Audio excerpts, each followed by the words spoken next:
ನಮಸ್ತೆ and welcome to Biostudies. Molecular basis of inheritance ಚಾಪ್ಟರ್ನ ನಾವು ಸ್ಟಡಿ ಮಾಡ್ತಾ ಇದ್ವಿ. ಲಾಸ್ಟ್ 2 ಕಾನ್ಸೆಪ್ಟು ಬಾಕಿ ಇದೆ. ಒಂದು ಹ್ಯೂಮನ್ ಜೀನೋಮ್ ಪ್ರಾಜೆಕ್ಟ್ ಮತ್ತು ಇನ್ನೊಂದು DNA ಫಿಂಗರ್ ಪ್ರಿಂಟಿಂಗ್. ಪ್ರೀವಿಯಸ್ ವಿಡಿಯೋದಲ್ಲಿ ಐನೋ ತುಂಬ ದಿನ ಗ್ಯಾಪ್ ಆಗಿದೆ. ಲ್ಯಾಕೋಪರಾನ್ ಕಾನ್ಸೆಪ್ಟನ್ನ ನಾವು ಸ್ಟಡಿ ಮಾಡ್ತಾ ಇದ್ವಿ, switch off and switch on model. And in this video we are going to start with the human genome project. ಈ 2 ಕಾನ್ಸೆಪ್ಟು ಹ್ಯೂಮನ್ ಜೀನೋಮ್ ಪ್ರಾಜೆಕ್ಟ್ ಮತ್ತು DNA fingerprinting very interesting also and very easy also, don't worry. So in this video we are starting with human genome project. ನಾನು ಪ್ರತಿ ಸರಿ ಹೇಳ್ತಾ ಇರ್ತೀನಿ, ಯಾವುದೇ ಹೊಸ ಕಾನ್ಸೆಪ್ಟನ್ನು ತೊಗೊಂಡ್ರೆ ಅದ್ರದ್ದು ಹೆಡ್ಡಿಂಗ್ ಏನಿದೆ ಅದರ ಮೇಲೆ ಕಾನ್ಸಂಟ್ರೇಟ್ ಮಾಡಿ, ಅಂದರೆ ನಿಮಗೊಂದು ಕ್ಲೂ ಸಿಗುತ್ತೆ, ಒಂದು ರಫ್ ಐಡಿಯಾ ಸಿಗುತ್ತೆ ಏನನ್ನು ಕಲಿಬೇಕು ಅಂತ. ನಾವು see here in this we have 3 words. Okay, human genome project. ಇದರಲ್ಲಿ ಆಲ್ರೆಡಿ ನಮಗೆ 2 ವರ್ಡ್ ಗೊತ್ತಿದೆ. ಅದರಲ್ಲಿ ಫಸ್ಟ್ ಯಾವುದು ಹ್ಯೂಮನ್, ಅಂದರೆ something related to man. So ನಮ್ಮ ಬಗ್ಗೆ ನಾವೇನೋ ಕಲೀಲಿಕ್ಕೆ ಹೋಗ್ತಾ ಇದ್ದೀವಿ ಈ ಕಾನ್ಸೆಪ್ಟಲ್ಲಿ ಅಂತ ಗೊತ್ತಾಗುತ್ತೆ. What you mean by this project ಅಂದರೆ ಇವಾಗ ನಾವು ಸ್ಕೂಲ್ ಡೇಸ್ನಲ್ಲಿ ಪ್ರಾಜೆಕ್ಟ್ ಕೊಡ್ತಾ ಇದ್ರಲ್ಲ, ಸೈನ್ಸ್ ಪ್ರಾಜೆಕ್ಟು ಅಥವಾ ಮ್ಯಾಥ್ಸ್ ಮಾಡೆಲ್ಲು. ಸೊ ಯಾವುದೋ ಒಂದು ಕಾನ್ಸೆಪ್ಟನ್ನು, ಒಂದು ಥೀಮನ್ನು ನಾವು ಎಕ್ಸ್ಪ್ಲನೇಷನ್ ಮಾಡೋದು ಅಥವಾ ಪ್ರೆಸೆಂಟೇಷನ್ ಕೊಡೋದು ಅಥವಾ ಮಾಡೆಲ್ಸ್ ಅಥವಾ ಚಾರ್ಟ್ಸ್ ಮೂಲಕ ಅದನ್ನು ಹೇಳ್ತಾ ಹೋಗೋದು, ಅದು ಒಂದು ಪ್ರಾಜೆಕ್ಟ್ ಇದ್ದಂಗೆ. ಓಕೆ, ಸೊ ಇಲ್ಲಿ ನಾವು ಮ್ಯಾನ್ ರಿಲೇಟೆಡ್ ಆದಂತಹ ಯಾವುದೋ ಒಂದು ಕಾನ್ಸೆಪ್ಟನ್ನು ಕಲೀಲಿಕ್ಕೆ ಹೋಗ್ತಾ ಇದ್ದೀವಿ. What is that concept? It is nothing but the genome. ನಾವು what you mean by genome? ಈ ಜೀನೋಮ್ ವರ್ಡನ್ನು ತೊಗೊಂಡ್ರೆ ಇದ್ರ ಒಳಗಡೆ ನಮಗೆ ಒಂದು ವರ್ಡನ್ನು ನಾವು ಗೊತ್ತು ಮಾಡ್ಕೋಬೋದು. ಯಾವುದಪ್ಪ ಅದು? ಜೀನ್ ಅಂತ. ನಾವು what you mean by gene ನಮ್ಗೆ ಗೊತ್ತಿದೆ, ಜೀನ್ಸ್ ಎಲ್ಲಿದೆ ಅಂತ ಕಲಿತಾ ಇದ್ದೀವಿ ನಾವು. ಈ ಚಾಪ್ಟರ್ನಲ್ಲಿ DNA ಇರುತ್ತೆ, DNA ಮೇಲ್ಗಡೆ ಜೀನ್ಸ್ ಇರ್ತವೆ ಅಂತ ಕಲ್ತಿದ್ದೀವಿ. ಇವಾಗ ಸ್ಟ್ರಕ್ಚರಲ್ ಜೀನು, ಆಮೇಲೆ ಎಷ್ಟೊಂದು ಜೀನ್ಸ್ಗಳನ್ನು ನಾವು ಸ್ಟಡಿ ಮಾಡ್ತಾ ಬಂದ್ವಲ್ಲ. ಲ್ಯಾಕೋಪರಾನಲ್ಲಿ 3 ಡಿಫ್ರೆಂಟ್ ಟೈಪ್ಸ್ ಆಫ್ ಜೀನ್ಸ್ಗಳ ಬಗ್ಗೆ ನಾವು ಸ್ಟಡಿ ಮಾಡ್ತಾ ಇದ್ವಿ. ಸೊ ಅಲ್ಟಿಮೇಟ್ಲಿ ನಮ್ಮ ಬಾಡಿ ಒಳಗಡೆ ಯೂಕ್ಯಾರಿಯೋಟಿಕ್ ಸೆಲ್ ಒಳಗಡೆ ಒಂದು ನ್ಯೂಕ್ಲಿಯಸ್ ಇರುತ್ತೆ, ನ್ಯೂಕ್ಲಿಯಸ್ ಒಳಗಡೆ DNA ಇರುತ್ತೆ. ಈ DNA ಮೇಲ್ಗಡೆ double helical structure of DNA, ಇದರ ಮೇಲ್ಗಡೆ ಜೀನ್ಸ್ ಇರ್ತವೆ ಅಂತ ನಾವು ಕಲ್ತಿದ್ದೀವಿ. ಓಕೆ, ನಾವು ಇನ್ ದಿಸ್ ಪ್ರಾಜೆಕ್ಟ್, ಈ ಹ್ಯೂಮನ್ ಜೀನೋಮ್ ಪ್ರಾಜೆಕ್ಟ್ನಲ್ಲಿ ನಾವು ಅಲ್ಟಿಮೇಟ್ ಆಗಿ DNA ಮೇಲೆ ಕಾನ್ಸಂಟ್ರೇಟ್ ಮಾಡ್ತಾ ಇದ್ದೀವಿ. ಯಾಕೆ DNA ಮೇಲೆ ಕಾನ್ಸಂಟ್ರೇಟ್ ಮಾಡ್ತಾ ಇದ್ದೀವಿ? Because when you study the structure of DNA, Watson and Crick ಮಾಡೆಲನ್ನು ನಾವು ಸ್ಟಡಿ ಮಾಡಿದಾಗ ನಮ್ಗೆ ಗೊತ್ತಾಗಿದೆ. ಏನು ಗೊತ್ತಾಗಿದೆ?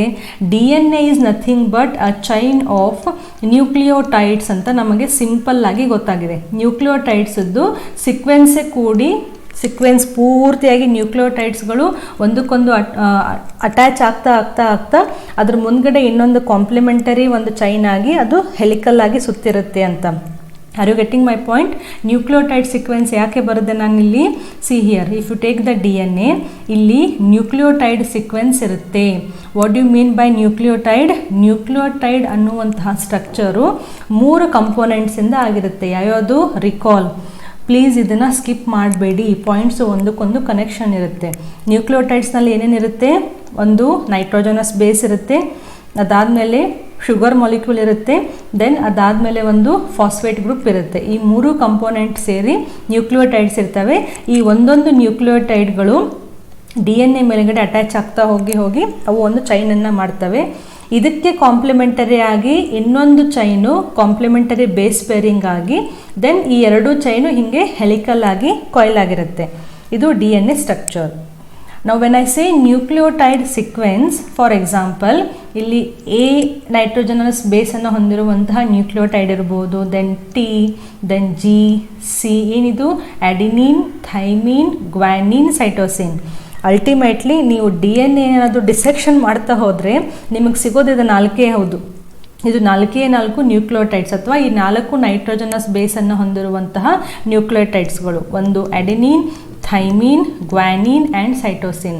ಯಾಕೆ ಥೈಮಿನ್ ತೊಗೊಂಡಿದ್ದೀನಿ ನಾನು? Because we are talking about the DNA.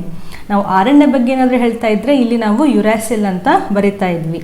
ನಾವು ATGC. ಸೊ ಈ 4 ರಿಪೀಟ್ ಆಗಿರ್ತವೆ. ಅವು ಒಬ್ಬೊಬ್ಬರಲ್ಲಿ ಒಂದೊಂಥರ ರಿಪೀಟ್ ಆಗಿ ಒಂದು ಸೀಕ್ವೆನ್ಸ್ ಅಂತ ನಮ್ಮ DNA ಇರುತ್ತೆ. ಸೊ ನಾವೇನು ಮಾಡ್ಲಿಕ್ಕೆ ಹೊರಟಿದ್ದೀವಿ ಅಂತಂದರೆ ಈ ಸೀಕ್ವೆನ್ಸನ್ನು ಕಂಡುಹಿಡಲಿಕ್ಕೆ ಹೊರಟಿದ್ದೀವಿ. ಟೆಕ್ನಾಲಜಿ ಎಷ್ಟು ಮುಂದುವರೆದಿದೆ ಅಂದರೆ ನಮ್ಮ ಬಾಡಿ ಒಳಗಡೆ ಏನು ಸೆಲ್ ಇದೆ, ಆ ಸೆಲ್ ಒಳಗಡೆ ಏನು ನ್ಯೂಕ್ಲಿಯಸ್ ಇದೆ, ಆ ನ್ಯೂಕ್ಲಿಯಸ್ ಅದೇನು DNA ಇದೆ, ಆ DNA ನಾವು ಡೆಸಿಫರಿಂಗ್ ಅಂತ ಒಂದು NCERTನಲ್ಲಿ ಒಂದು ವರ್ಡ್ ಇದೆ, ಡೆಸಿಫರ್. ಅಂದರೆ ಎಕ್ಸ್ಪ್ಲೈನ್ ಮಾಡ್ತಾ ಇದ್ದೀವಿ ಯಾವ ನ್ಯೂಕ್ಲಿಯೋಟೈಡ್ ಆದಮೇಲೆ ಎಕ್ಸಾಕ್ಟ್ಲಿ ಯಾವ ನ್ಯೂಕ್ಲಿಯೋಟೈಡ್ ಇದೆ ನಮ್ಮ ಬಾಡಿನಲ್ಲಿ ಅಂತ. ಓಕೆ, ನಮಗೆ ಗೊತ್ತಿಲ್ಲ ಈ ನ್ಯೂಕ್ಲಿಯೋಟೈಡ್ ಸೀಕ್ವೆನ್ಸು ಎಲ್ಲದರಲ್ಲೂ ಎಲ್ಲ ಮನುಷ್ಯರಲ್ಲೂ ಸೇಮ್ ಇರುತ್ತೋ ಅಥವಾ ಡಿಫ್ರೆಂಟ್ ಇರುತ್ತೋ ಅಥವಾ ಹಾಫ್ ಇರುತ್ತೋ ನಮಗೇನೂ ಗೊತ್ತಿಲ್ಲ. ಒಟ್ಟಿನಲ್ಲಿ ನಾವು ಮನುಷ್ಯನ DNA ನಾವು ಸೀಕ್ವೆನ್ಸ್ ಮಾಡಲಿಕ್ಕೆ ಹೊರಟಿದ್ದೀವಿ, ಯಾವ ನ್ಯೂಕ್ಲಿಯೋಟೈಡ್ ಆದಮೇಲೆ ಯಾವುದಿದೆ ಅಂತ. ಇದಕ್ಕೆ ಏನಾದರೂ ರಿಲೇಟೆಡ್ ಆದಂತಹ ಏನಂತಾರೆ ಬೇರೆ ಕಾನ್ಸೆಪ್ಟ್ ಅಂದರೆ ಡಿಸೀಸ್ ಇರ್ಬೋದು ಅಥವಾ ಯಾವುದೇ ಒಂದು ವ್ಯಾಕ್ಸಿನೇಷನ್ ಇರ್ಬೋದು, ಅದನ್ನು ನಾವು ಮುಂದಿನ ಆಲೋಚನೆ ಇಟ್ಕೊಂಡು ಹ್ಯೂಮನ್ ಜಿನೋಮ್ ಪ್ರಾಜೆಕ್ಟ್ ಅನ್ನುವಂತಹ ಒಂದು ಪ್ರಾಜೆಕ್ಟನ್ನು ಸ್ಟಾರ್ಟ್ ಮಾಡಿದ್ದಾರೆ. ಸೊ ನಿಮಗೊಂದು ಐಡಿಯಾ ಸಿಗ್ತಾ ಇಲ್ಲಿ ಏನು ಮಾಡ್ತಾ ಇದ್ದೀವಿ, ನಾವು ನಮ್ಮ DNA ನಾವು ಸೀಕ್ವೆನ್ಸ್ ಏನಿದೆ, ನ್ಯೂಕ್ಲಿಯೋಟೈಡ್ ಸೀಕ್ವೆನ್ಸ್ ಇದೆ, ಅದನ್ನು ಡೆಸಿಫರ್ ಮಾಡ್ತಾ ಇದ್ದೀವಿ, ಅದನ್ನು ನಾವು ಕಂಡು ಹಿಡಿತಾ ಇದ್ದೀವಿ ಯಾವ ನ್ಯೂಕ್ಲಿಯೋಟೈಡ್ ಆದಮೇಲೆ ಎಕ್ಸಾಕ್ಟ್ಲಿ ಯಾವುದಿದೆ ಅಂತ.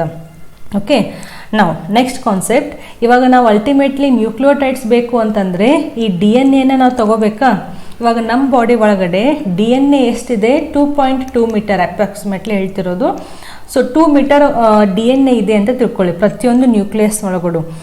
ಸೊ ಈ 2 ಮೀಟರ್ದು ಏನು ಒಂದು DNA ಇದೆ ನಮ್ಮ ನ್ಯೂಕ್ಲಿಯಸ್ನಲ್ಲಿ, ಈ ಪೂರ್ತಿ DNA-ನಲ್ಲಿ 3 ಬಿಲಿಯನ್ ಬೇಸ್ ಪೇರಿಂಗ್ ಇದೆ. 3 ಬಿಲಿಯನ್ ಬೇಸ್ ಪೇರಿಂಗ್ ಅಂದರೆ ಏನು?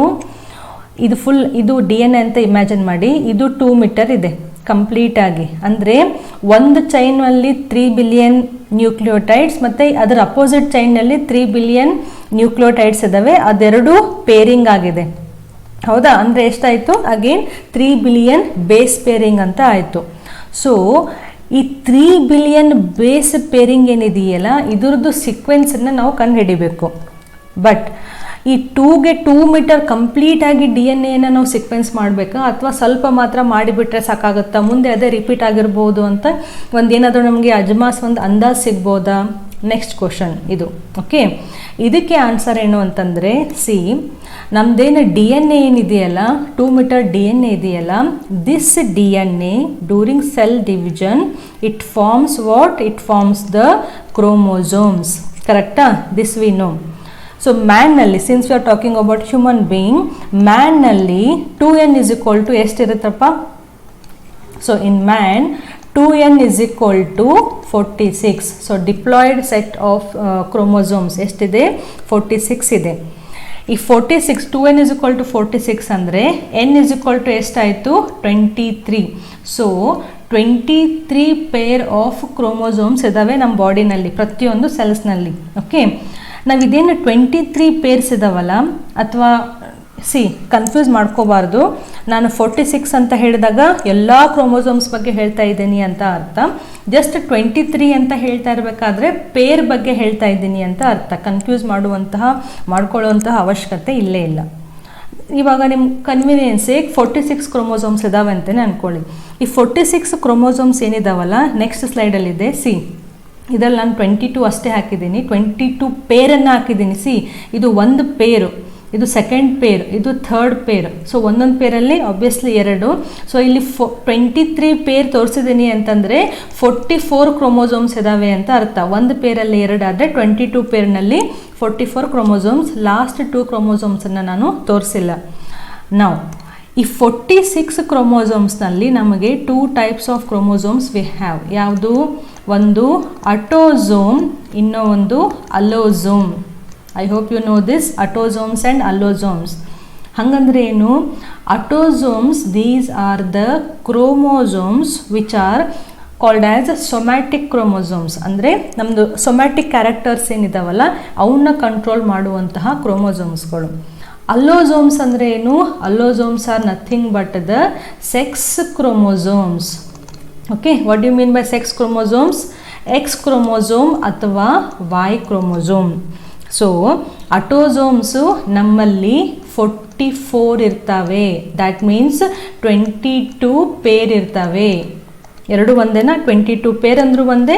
ಟೋಟಲ್ ಆಗಿ ಒಂದು ಪೇರಲ್ಲಿ 2 ಅಂದರೆ 22ನಲ್ಲಿ 44 ಕ್ರೋಮೋಸೋಮ್ಸ್. ಎರಡು ಒಂದೇ ಅರ್ಥ, confuse ಮಾಡ್ಕೊಳ್ಳೇಬಾರ್ದು.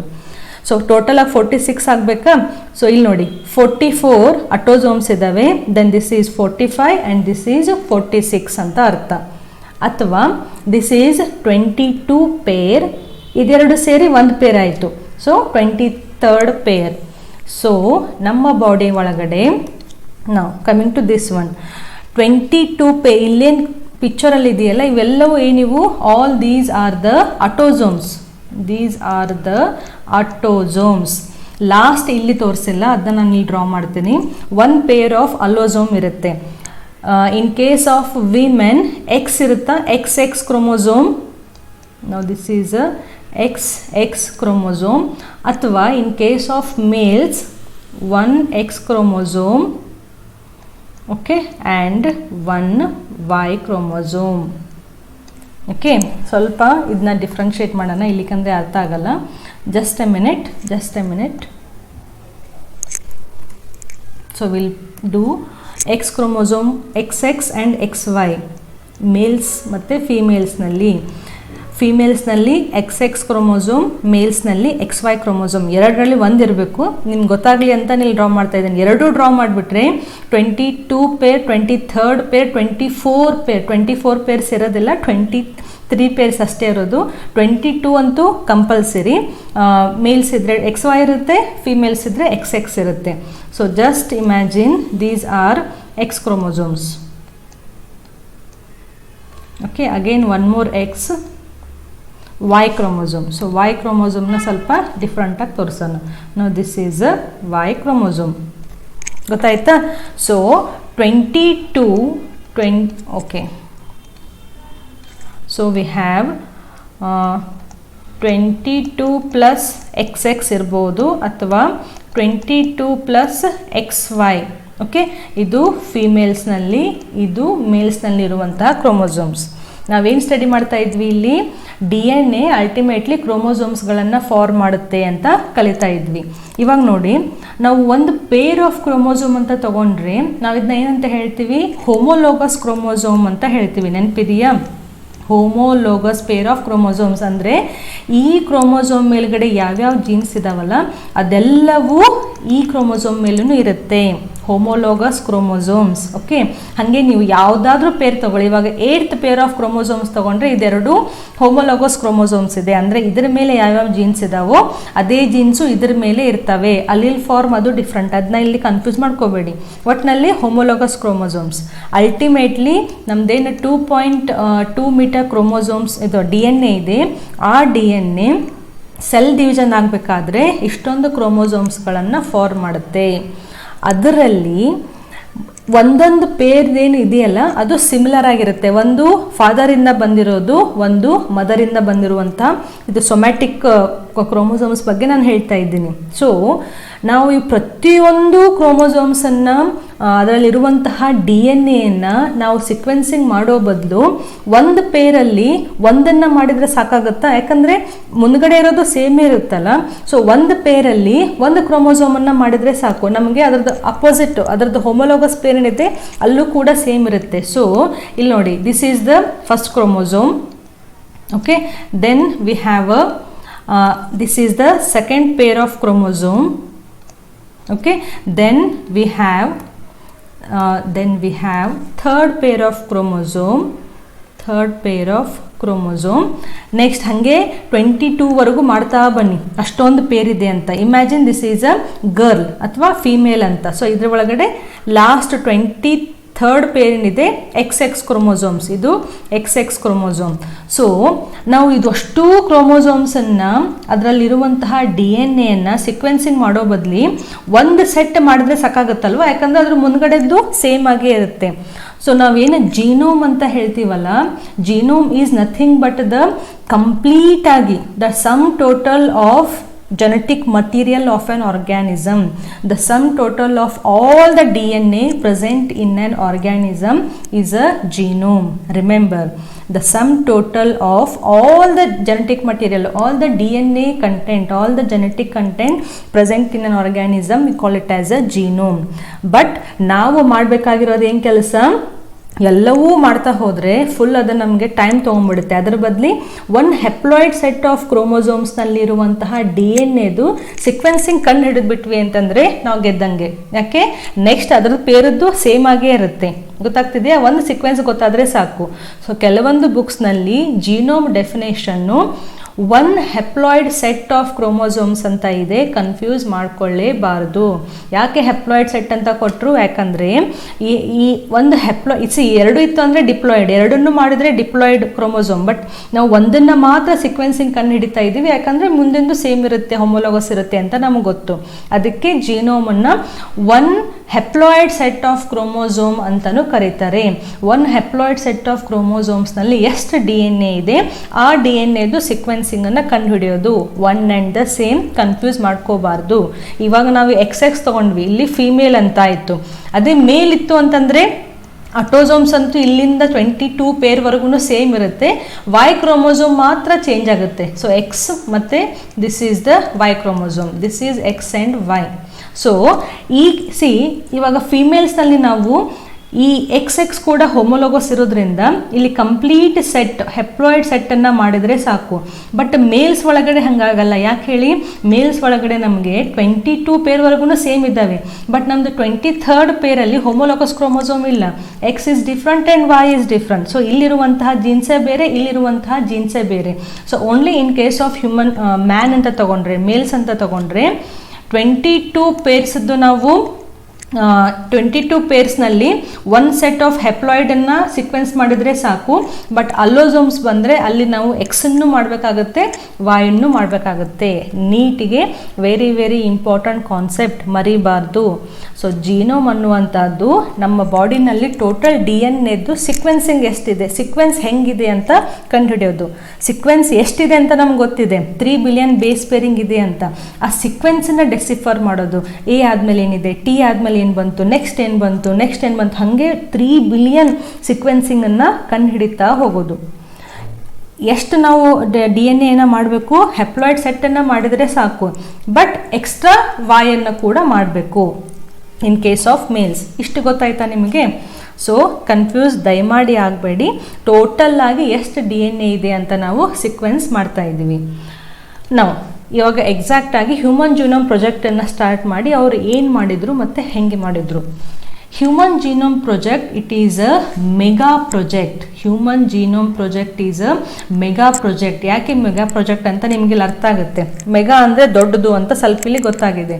Started on October 1st 1990. So 1990ರಲ್ಲಿ ಸ್ಟಾರ್ಟ್ ಆಯಿತು ಯುನೈಟೆಡ್ ಸ್ಟೇಟ್ಸ್ನಲ್ಲಿ and completed in 2003. So total ಆಗಿ 13 ವರ್ಷದವರೆಗೆ ನಮ್ಮದೇನು DNA ಇದೆ ಅದನ್ನು ನಾವು ಸೀಕ್ವೆನ್ಸಿಂಗ್ ಮಾಡಲಿಕ್ಕೆ ತೊಗೊಂಡಿರುವಂತಹ timing. It is an international research effort. It is an international research effort to determine the DNA sequence of the entire human genome. So entire human genome ಅಂತಂದರೆ complete ಆಗಿ DNA ಅಂತಲೇ ಅರ್ಥ. But homologous chromosomes ಇರೋದ್ರಿಂದ haploid set of ಕ್ರೋಮೋಸೋಮನ್ನು ಮಾಡಿದ್ರೂ ಸಾಕು, ನಮಗೆ entire human genome ಸಿಕ್ಕಂಗೆನೆ. What do you mean by genome? It is the complete collection of an organism's genetic material. ಒಂದು ಜೀವಿಯ ಒಳಗಡೆ ಇರುವಂತಹ ಕಂಪ್ಲೀಟ್ DNA ಕಂಟೆಂಟ್ ಒಂದು ನ್ಯೂಕ್ಲಿಯಸ್ನಲ್ಲಿ ಎಷ್ಟಿದೆ ಅದನ್ನು ನಾವು ಡೆಸಿಫರ್ ಮಾಡೋದು, ಸೀಕ್ವೆನ್ಸಿಂಗ್ ಮಾಡೋದು. ಓಕೆ, ನಾವು ನೆಕ್ಸ್ಟ್ ಒನ್ ಹ್ಯೂಮನ್ ಜೀನೋಮ್ ಪ್ರಾಜೆಕ್ಟನ್ನು ಹಾಗಾದರೆ ಯಾರು ಮಾಡಿದರು? HGP ಅಂತಂದರೆ human genome project. It was initiated by US department of energy. Just ನೆನ್ಪಿಟ್ಕೊಳ್ಳಿ, ನಿಮ್ಗೆ ಈಸಿ ಆಗಲಿ ಅಂತ ಈ ಥರ ಫ್ಲೋ ಚಾರ್ಟ್ ಮಾಡಿದ್ದೀನಿ. So started by US department of energy and national institute of health. ಈ ಡಿಪಾರ್ಟ್ಮೆಂಟ್ ಆಫ್ ಎನರ್ಜಿ ಮತ್ತು national institute of health start ಆದಮೇಲೆ ಬೇರೆ ಬೇರೆ ಕಂಟ್ರಿಯಿಂದ ಕೂಡ ಇದಕ್ಕೆ ಕಾಂಟ್ರಿಬ್ಯೂಷನ್ ಬರಲಿಕ್ಕೆ ಸ್ಟಾರ್ಟ್ ಆಯಿತು. Initially welcome trust of UK ಕೂಡ ಹ್ಯೂಮನ್ ಜೀನೋಮ್ ಪ್ರಾಜೆಕ್ಟನ್ನು ಮಾಡಲಿಕ್ಕೆ ಹೆಲ್ಪ್ ಮಾಡಿತು. ಅದಾದಮೇಲೆ ಜಪಾನ್, ಫ್ರಾನ್ಸ್, ಜರ್ಮನಿ, ಚೈನಾ ಮತ್ತು ಅದರ್ ಕಂಟ್ರೀಸಿಂದನೂ ಕೂಡ ಈ ಹ್ಯೂಮನ್ ಜೀನೋಮ್ ಪ್ರಾಜೆಕ್ಟನ್ನು ಮಾಡಲಿಕ್ಕೆ ಸಾಕಷ್ಟು ಸಹಾಯಗಳು ಬೇಕಾಯಿತು. ಇಟ್ ಈಸ್ ನಾಟ್ ಲೈಕ್ ಇವಾಗ US-ದಲ್ಲಿರುವಂತಹ ಜನರದ್ದು ಮಾತ್ರ ಸೀಕ್ವೆನ್ಸಿಂಗ್ ಮಾಡೋದು, ಹಾಗಲ್ಲ. ಒಂದು ಜನರಲ್ ಆಗಿ ಹ್ಯೂಮನ್ ಜೀನೋಮ್ ಪ್ರಾಜೆಕ್ಟ್ ಒಂದು ಮನುಷ್ಯನಲ್ಲಿ ಎಷ್ಟು DNAದು ಸೀಕ್ವೆನ್ಸಿಂಗ್ ಹೆಂಗಿದೆ ಅಂತ ಕಂಡುಹಿಡಿಯೋದು. ಸೊ ಸ್ಟಾರ್ಟ್ ಮಾಡಿದ್ದು ನೆನ್ಪಿಟ್ಕೋಬೇಕಿದ್ನ US department of energy, national institute of health initiate ಮಾಡಿದ್ದು, ದೆನ್ ಹೆಲ್ಪ್ ಬಂದಿದ್ದು ವೆಲ್ಕಮ್ ಟ್ರಸ್ಟ್ UK ಇಂದ, ದೆನ್ ಹೆಲ್ಪ್ ಬಂದಿದ್ದು ಬೇರೆ ಬೇರೆ ಕಂಟ್ರೀಸ್ಗಳಿಂದ. ಓಕೆ, ಜಸ್ಟ್ ನೆನ್ಪಿಟ್ಕೊಳ್ಳಿ. ನಾವು ಮೆನಿ ನಾನ್ ಹ್ಯೂಮನ್ ಮಾಡೆಲ್ ಆರ್ಗ್ಯಾನಿಸಮ್ಸ್ ಅಂದರೆ ಮನುಷ್ಯಂದು ಜೀನೋಮನ್ನು ಸಿಕ್ವೆನ್ಸ್ ಮಾಡೋದ್ರ ಜೊತೆಗೆ ನಾನ್ ಹ್ಯೂಮನ್ ಅಂದರೆ ಮನುಷ್ಯನನ್ನು ಬಿಟ್ಟು ಬೇರೆ ಆರ್ಗ್ಯಾನಿಸಮ್ಸದ್ದು ಕೂಡ ಆಮೇಲೆ ಸಿಕ್ವೆನ್ಸಿಂಗನ್ನು, ಜೀನೋಮ್ ಪ್ರಾಜೆಕ್ಟನ್ನು ಮಾಡಾಯಿತು. ಯಾವ್ಯಾವ ಆರ್ಗ್ಯಾನಿಸಮ್ಸು ನೀಟ್ಗೆ ಬರ್ಬೋದು. ಬ್ಯಾಕ್ಟೀರಿಯಾದು ಕೂಡ ನಾವು DNA ಸಿಕ್ವೆನ್ಸಿಂಗ್ ಕಂಡುಹಿಡಿದಿದ್ದೀವಿ, ಅದಾದಮೇಲೆ ಈಸ್ಟ್ದು ಆಗಿದೆ. ಆಮೇಲೆ ಸೀನೋರಾಬ್ಯಾಡಿಟಿಸ್ ಎಲಿಗನ್ಸ್ ಅಂದರೆ ಒಂದು ನಿಮ್ಯಾಟೋಡ್ ಅಂದರೆ ಯಾವ ಫೈಲಮು? ಅಸ್ಕ್ಯಾಲ್ಮಂಥಸ್, ಚಪ್ಪಟೆ ಹುಳುಗಳ ನೆಕ್ಸ್ಟ್ ಬರೋದು. ಪ್ಲಾಥಿಹೆಲ್ಮಿಂಥಸ್ ಆದಮೇಲೆ ಅಸ್ಕ್ಯಾಲ್ಮಂಥಸ್. ಸೊ ಅಸ್ಕ್ಯಾಲ್ಮಂಥಸ್ನಲ್ಲಿ ಬರುವಂತಹ ಒಂದು ಜೀವಿ ಇದು, ಇಲ್ಲಿ ತೋರಿಸಿದೆ ನೋಡಿ. This is the Caenorhabditis elegans. It is a free living non pathogenic. ಯಾವುದೇ ಒಂದು, ಇವಾಗ ನಾವು ಅಸ್ಕ್ಯಾಲ್ಮಂಥಸ್ ಅಂತಂದರೆ ಎಷ್ಟೊಂದು ಅಸ್ಕ್ಯಾರಿಸ್ ಆಗ್ಬೋದು, ಎಲ್ಫಂಟೈಸಿಸ್ ರೋಗ ಬರುತ್ತೆ. ಸೊ ಸಾಕಷ್ಟು ಮನುಷ್ಯನ ಮೇಲೆ ಪರಾವಲಂಬಿ ಆದಂತಹ ಜೀವಿಗಳು ಅಂತ ಏನು ಕಲಿತೀವಲ್ಲ, ಬಟ್ ಇದು ಇಂಡಿಪೆಂಡೆಂಟ್ ಆದಂತಹ ಒಂದು ಜೀವಿ, ನಾನ್ ಪ್ಯಾಥೋಜೆನಿಕ್. ಸಿನೋರಾಬ್ಯಾಡಿಟಿಸ್ ಎಲಿಗನ್ಸ್ ಅಂತ. ಅದಾದಮೇಲೆ ಡ್ರಾಸೋಫಿಲಾ, ದಟ್ ಈಸ್ ಫ್ರೂಟ್ ಫ್ಲೈ. ಇದು ನಮಗೆ ಮನೆಯಲ್ಲೇ ಸಿಗುತ್ತೆ ಎಷ್ಟೊಂದು. ನೀವೊಂದು ಬಾಳೆಹಣ್ಣು ಇಟ್ರಿ ಅಂತಂದರೆ ಎಷ್ಟೊಂದು ನೊರ್ಜುಗಳು ಬರಲಿಕ್ಕೆ ಸ್ಟಾರ್ಟ್ ಆಗ್ತಾಯಿಲ್ಲ, that is Drosophila. Then plants like rice and Arabidopsis. So ಈ ಅರಾಬಿಟಾಪ್ಸಸ್ ಇದೆಯಲ್ಲ, it is just like a small flowering plant. ಇಲ್ಲಿ ಪಿಕ್ಚರಲ್ಲಿ ಹಾಕಿರೋದು ಜಸ್ಟ್ ನೆನ್ಪಿಟ್ಕೊಳ್ಳೋಕ್ಕೆ ನಿಮಗೆ ಈಸಿ ಆಗಲಿ ಅಂತ. ಸೊ ಹ್ಯೂಮನ್ ಜಿನೋಮ್ ಪ್ರಾಜೆಕ್ಟ್ ಮಾಡ್ತಾ ನಾವು ನಾನ್ ಹ್ಯೂಮನ್ ಮಾಡೆಲ್ಸ್, ಬೇರೆ ಆರ್ಗ್ಯಾನಿಸಮ್ಸದ್ದು ಕೂಡ ಆ ಜೀವಿಯ DNA ಸಿಕ್ವೆನ್ಸಿಂಗ್ ಮಾಡಿದ್ದೀವಿ. ಯಾವ್ಯಾವ ಜೀವಿಗಳು ಅಂತ ಸ್ವಲ್ಪ ನೀವು ನೆನ್ಪಿಟ್ಕೋಬೇಕು. ಓಕೆ, ಈ ಸ್ಲೈಡಲ್ಲಿ. Next slide, goals of human genome project. So ಯಾವುದೇ ಪ್ರಾಜೆಕ್ಟನ್ನು ಮಾಡಬೇಕಾದ್ರೆ ನಮಗೆ ಗೋಲ್ ಅಂತ ಇರಬೇಕಲ್ಲ, ಪ್ರಾಜೆಕ್ಟ್ ಅಲ್ಲ, ಏನನ್ನೇ ಮಾಡಬೇಕಾದ್ರೂ ನಮಗೆ ಗುರಿ ಅಂತ ಇರಬೇಕಲ್ಲ, ಏನು ತಲುಪಬೇಕು ಅಂತ. ಸೊ ಹ್ಯೂಮನ್ ಜೀನೋಮ್ ಪ್ರಾಜೆಕ್ಟ್ದು ಗುರಿ ಏನಾಗಿತ್ತು? ಈ ಪ್ರಾಜೆಕ್ಟನ್ನು ಮಾಡಬೇಕಾದ್ರೆ ಏನನ್ನು ಸಾಧಿಸಲಿಕ್ಕೆ ಹೊರಟಿದ್ರು ಅಂತ. ಓಕೆ, ನಾವು see here some of the important goals of human genome project were as follows. Identify all the approximately 20,000 to 25,000 genes in human DNA. ಅಂದರೆ ನಮ್ಮದು ಟೋಟಲ್ ಆಗಿ ಎಷ್ಟು DNA ಇದೆಯಲ್ಲ, ಈ DNA ಮೇಲ್ಗಡೆ ಅಜ್ಮಾಸ್ ಒಂದು 20,000 ಜೀನ್ಸ್ ಇರ್ಬೋದು ಅಂತ ಒಂದು ಎಸ್ಟಿಮೇಷನ್. ಈ ಎಲ್ಲ ಜೀನ್ಸ್ಗಳದ್ದು ಸಿಕ್ವೆನ್ಸಿಂಗ್ ಮಾಡೋದು. ಜೀನ್ ಅಂದರೆ ಏನು? ಜೀನ್ ಅಂತಂದರೆ it is just a part of DNA which will form mRNA and from this mRNA ಒಂದು ಪ್ರೋಟೀನನ್ನು ಫಾರ್ಮ್ ಮಾಡೋದು. ಸೊ ಇದು ಒಂದು ಜೀನ್ ಅಂತ ಆಯಿತು. ಸೊ ಹ್ಯೂಮನ್ DNAದಲ್ಲಿ ಇಷ್ಟು ಜೀನ್ಸ್ ಇರ್ಬೋದು, ಆ ಎಲ್ಲ ಜೀನ್ಸದ್ದು ಸಿಕ್ವೆನ್ಸಿಂಗ್ ಮಾಡೋಣ, ಆ ಎಲ್ಲ ಜೀನ್ಸನ್ನು ಕಂಡುಹಿಡಿಯೋಣ ಅಂತ ಮೊದಲನೇ goal. Second, determine the sequence of 3 billion chemical base pairs that make up the human DNA. ನಮ್ಗೆ ಗೊತ್ತಿದೆ ಟೋಟಲ್ ಆಗಿ ನಮ್ಮ ಕಡೆ 3 ಬಿಲಿಯನ್ ಬೇಸ್ ಪೇರಿಂಗ್ ಇದೆ. ಓಕೆ, 3 ಬಿಲಿಯನ್ ಅಂದರೆ 3 × 10⁹. ಸೊ ಟೋಟಲ್ ಆಗಿ 3 × 10⁹ ಬೇಸ್ ಪೇರಿಂಗ್ ಏನಿದೆ ಅದರದ್ದು ಸಿಕ್ವೆನ್ಸನ್ನು ಕಂಡುಹಿಡಿಯೋದು. Next, store this information in database. ಈ ಪಾಯಿಂಟು, ಇಲ್ಲಿಂದ ಬರುವಂಥ ನೆಕ್ಸ್ಟ್ ಎಲ್ಲ point very very important.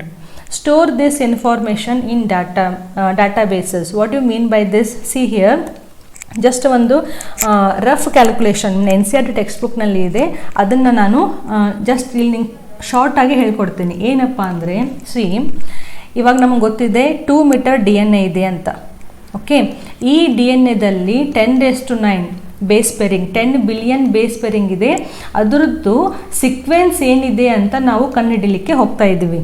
Okay, approximate ಆಗಿ ಒಂದು ಬೇಸ್ ಪೇರನ್ನು ಕಂಡುಹಿಡಿಲಿಕ್ಕೆ ನಮಗೆ $3 ದುಡ್ಡು ಬೇಕು ಅಂತ ಒಂದು ಇಮ್ಯಾಜಿನೇಷನ್, ಒಂದು estimation. So 3 billion base pairing ಇದೆ, ಅದರಲ್ಲಿ ಒಂದು ಬೇಸ್ ಪೇರಿಂಗ್ ಕಂಡುಹಿಡಿಲಿಕ್ಕೆ ನಮಗೆ $3 ಏನಂತಾರೆ ಫೈನಾನ್ಸ್ ಅಥವಾ ನಮಗೆ ಅಷ್ಟು ಅಮೌಂಟ್ ಬೇಕು. ಹಾಗಾದರೆ ಟೋಟಲ್ ಆಗಿ ಈ ಪ್ರಾಜೆಕ್ಟಿಗೆ ಎಷ್ಟು ಬೇಕಾಯಿತು? 3 × 3 9, ಅಂದರೆ $9 ಬಿಲಿಯನ್ ನಮಗೆ ಇದಕ್ಕೆ ಅಮೌಂಟು ಬೇಕಾಗುತ್ತೆ. ಇವಾಗ ಇವನ್ ನಾವು ಸ್ಕೂಲ್ ಪ್ರಾಜೆಕ್ಟನ್ನ ತೊಗೊಂಡ್ರೆ ಫಸ್ಟ್ ಎಸ್ಟಿಮೇಷನ್ ಮಾಡ್ತೀವಲ್ಲ, ಪೇಪರಿಗೆ ಎಷ್ಟು ಬೇಕು, ಪೆನ್ಸಿಲಿಗೆ ಎಷ್ಟು ಬೇಕು, ಆಮೇಲೆ ಡಿಸೈನ್ ಪೇಪರಿಗೆ ಎಷ್ಟು ಬೇಕು ಅಂತ ಒಂದು ಎಸ್ಟಿಮೇಷನ್ ರಫ್ ಆಗಿ. ಹಾಗೆ ಹ್ಯೂಮನ್ ಜೀನೋಮ್ ಪ್ರಾಜೆಕ್ಟನ್ನು ಯಾಕೆ ಮೆಗಾ ಪ್ರಾಜೆಕ್ಟ್ ಅಂತ ನಾವು ಫಸ್ಟ್ ಸ್ಲೈಡಲ್ಲೇ ಹೇಳಿದ್ದೀವಿ, ಬಿಕಾಸ್ ಇದು ಕಾಸ್ಟ್ಲಿ ಪ್ರಾಜೆಕ್ಟ್ ಕೂಡ. ಯಾಕೆ, ಒಂದು ಬೇಸ್ ಪೇರನ್ನು ಕಂಡುಹಿಡಲಿಕ್ಕೆ ನಮಗೆ $3 ಖರ್ಚಾಗ್ತಿದೆ ಅಂದರೆ ಟೋಟಲ್ ಆಗಿ ನಮಗೆ $9 ಬಿಲಿಯನ್ ಅಮೌಂಟ್ ಬೇಕಾಗ್ಬೋದು. ಇದು ಫಸ್ಟ್ ಪಾಯಿಂಟ್. ಸೆಕೆಂಡ್ ಏನು ಅಂತಂದರೆ, ಇವಾಗ ಇದೆಲ್ಲ ನಾವು ಸೀಕ್ವೆನ್ಸಿಂಗ್ ಕಂಡುಹಿಡಿದ್ಬಿಟ್ವಿ, ಹೆಂಗೋ ಇಷ್ಟು ಅಮೌಂಟನ್ನು ಖರ್ಚು ಮಾಡಿ ಸೀಕ್ವೆನ್ಸನ್ನು ಕಂಡುಹಿಡಿದಿದ್ದೀವಿ. ಬಟ್ ಆ ಸೀಕ್ವೆನ್ಸನ್ನು ಕಂಡುಹಿಡಿದು ಬಿಟ್ಬಿಡೋದ ಇಲ್ಲ, ಅದನ್ನ ನಾವು ಒಂದು ಕಡೆ ಸ್ಟೋರ್ ಅಂತ ಮಾಡಲೇಬೇಕು. Isn't it? ಸುಮ್ಮನೆ ಒಂದು ಪ್ರಾಜೆಕ್ಟ್ ಅಂತ ಮಾಡಿ ಅದನ್ನ ಬಿಸಾಕೋದಲ್ಲ, ಬಟ್ ಅದನ್ನ ನಾವು ಸ್ಟೋರ್ ಮಾಡ್ತೀವಲ್ಲ, ಸೊ ನಮಗೇನು ಇನ್ಫಾರ್ಮೇಷನ್ ಅಂತ ಸಿಗುತ್ತಲ್ಲ, ನಮ್ಮದು ಸೀಕ್ವೆನ್ಸಿಂಗ್ ಏನಿದೆ ಅಂತ ಆ ಇನ್ಫಾರ್ಮೇಷನನ್ನು ನಾವು ಸ್ಟೋರ್ ಮಾಡಬೇಕು. ಹಾಗಾದರೆ ನೀವು ಒಂದು ಬುಕ್ ತೊಗೊಂಡು ಒಬ್ಬರು ಸೀಕ್ವೆನ್ಸನ್ನು ಹೇಳ್ತಾ ಹೋಗ್ತಾರೆ, ಒಬ್ಬರು ಸೀಕ್ವೆನ್ಸನ್ನು ಬರಿತಾ ಹೋಗ್ರಿ. ಸೊ ಜಸ್ಟ್ ಇಮ್ಯಾಜಿನ್, ಒಂದು 1000 ಪೇಜಸ್ ಇರುವಂತಹ ಒಂದು ಬುಕ್ ಇದೆ ಅಂತ ಇಮ್ಯಾಜಿನ್ ಮಾಡಿ. ಅದರಲ್ಲಿ ನೀವು ಒಂದು ಪೇಜಿಗೆ 1000 ಸೀಕ್ವೆನ್ಸನ್ನು ಬರಿಬೋದು. Just imagine.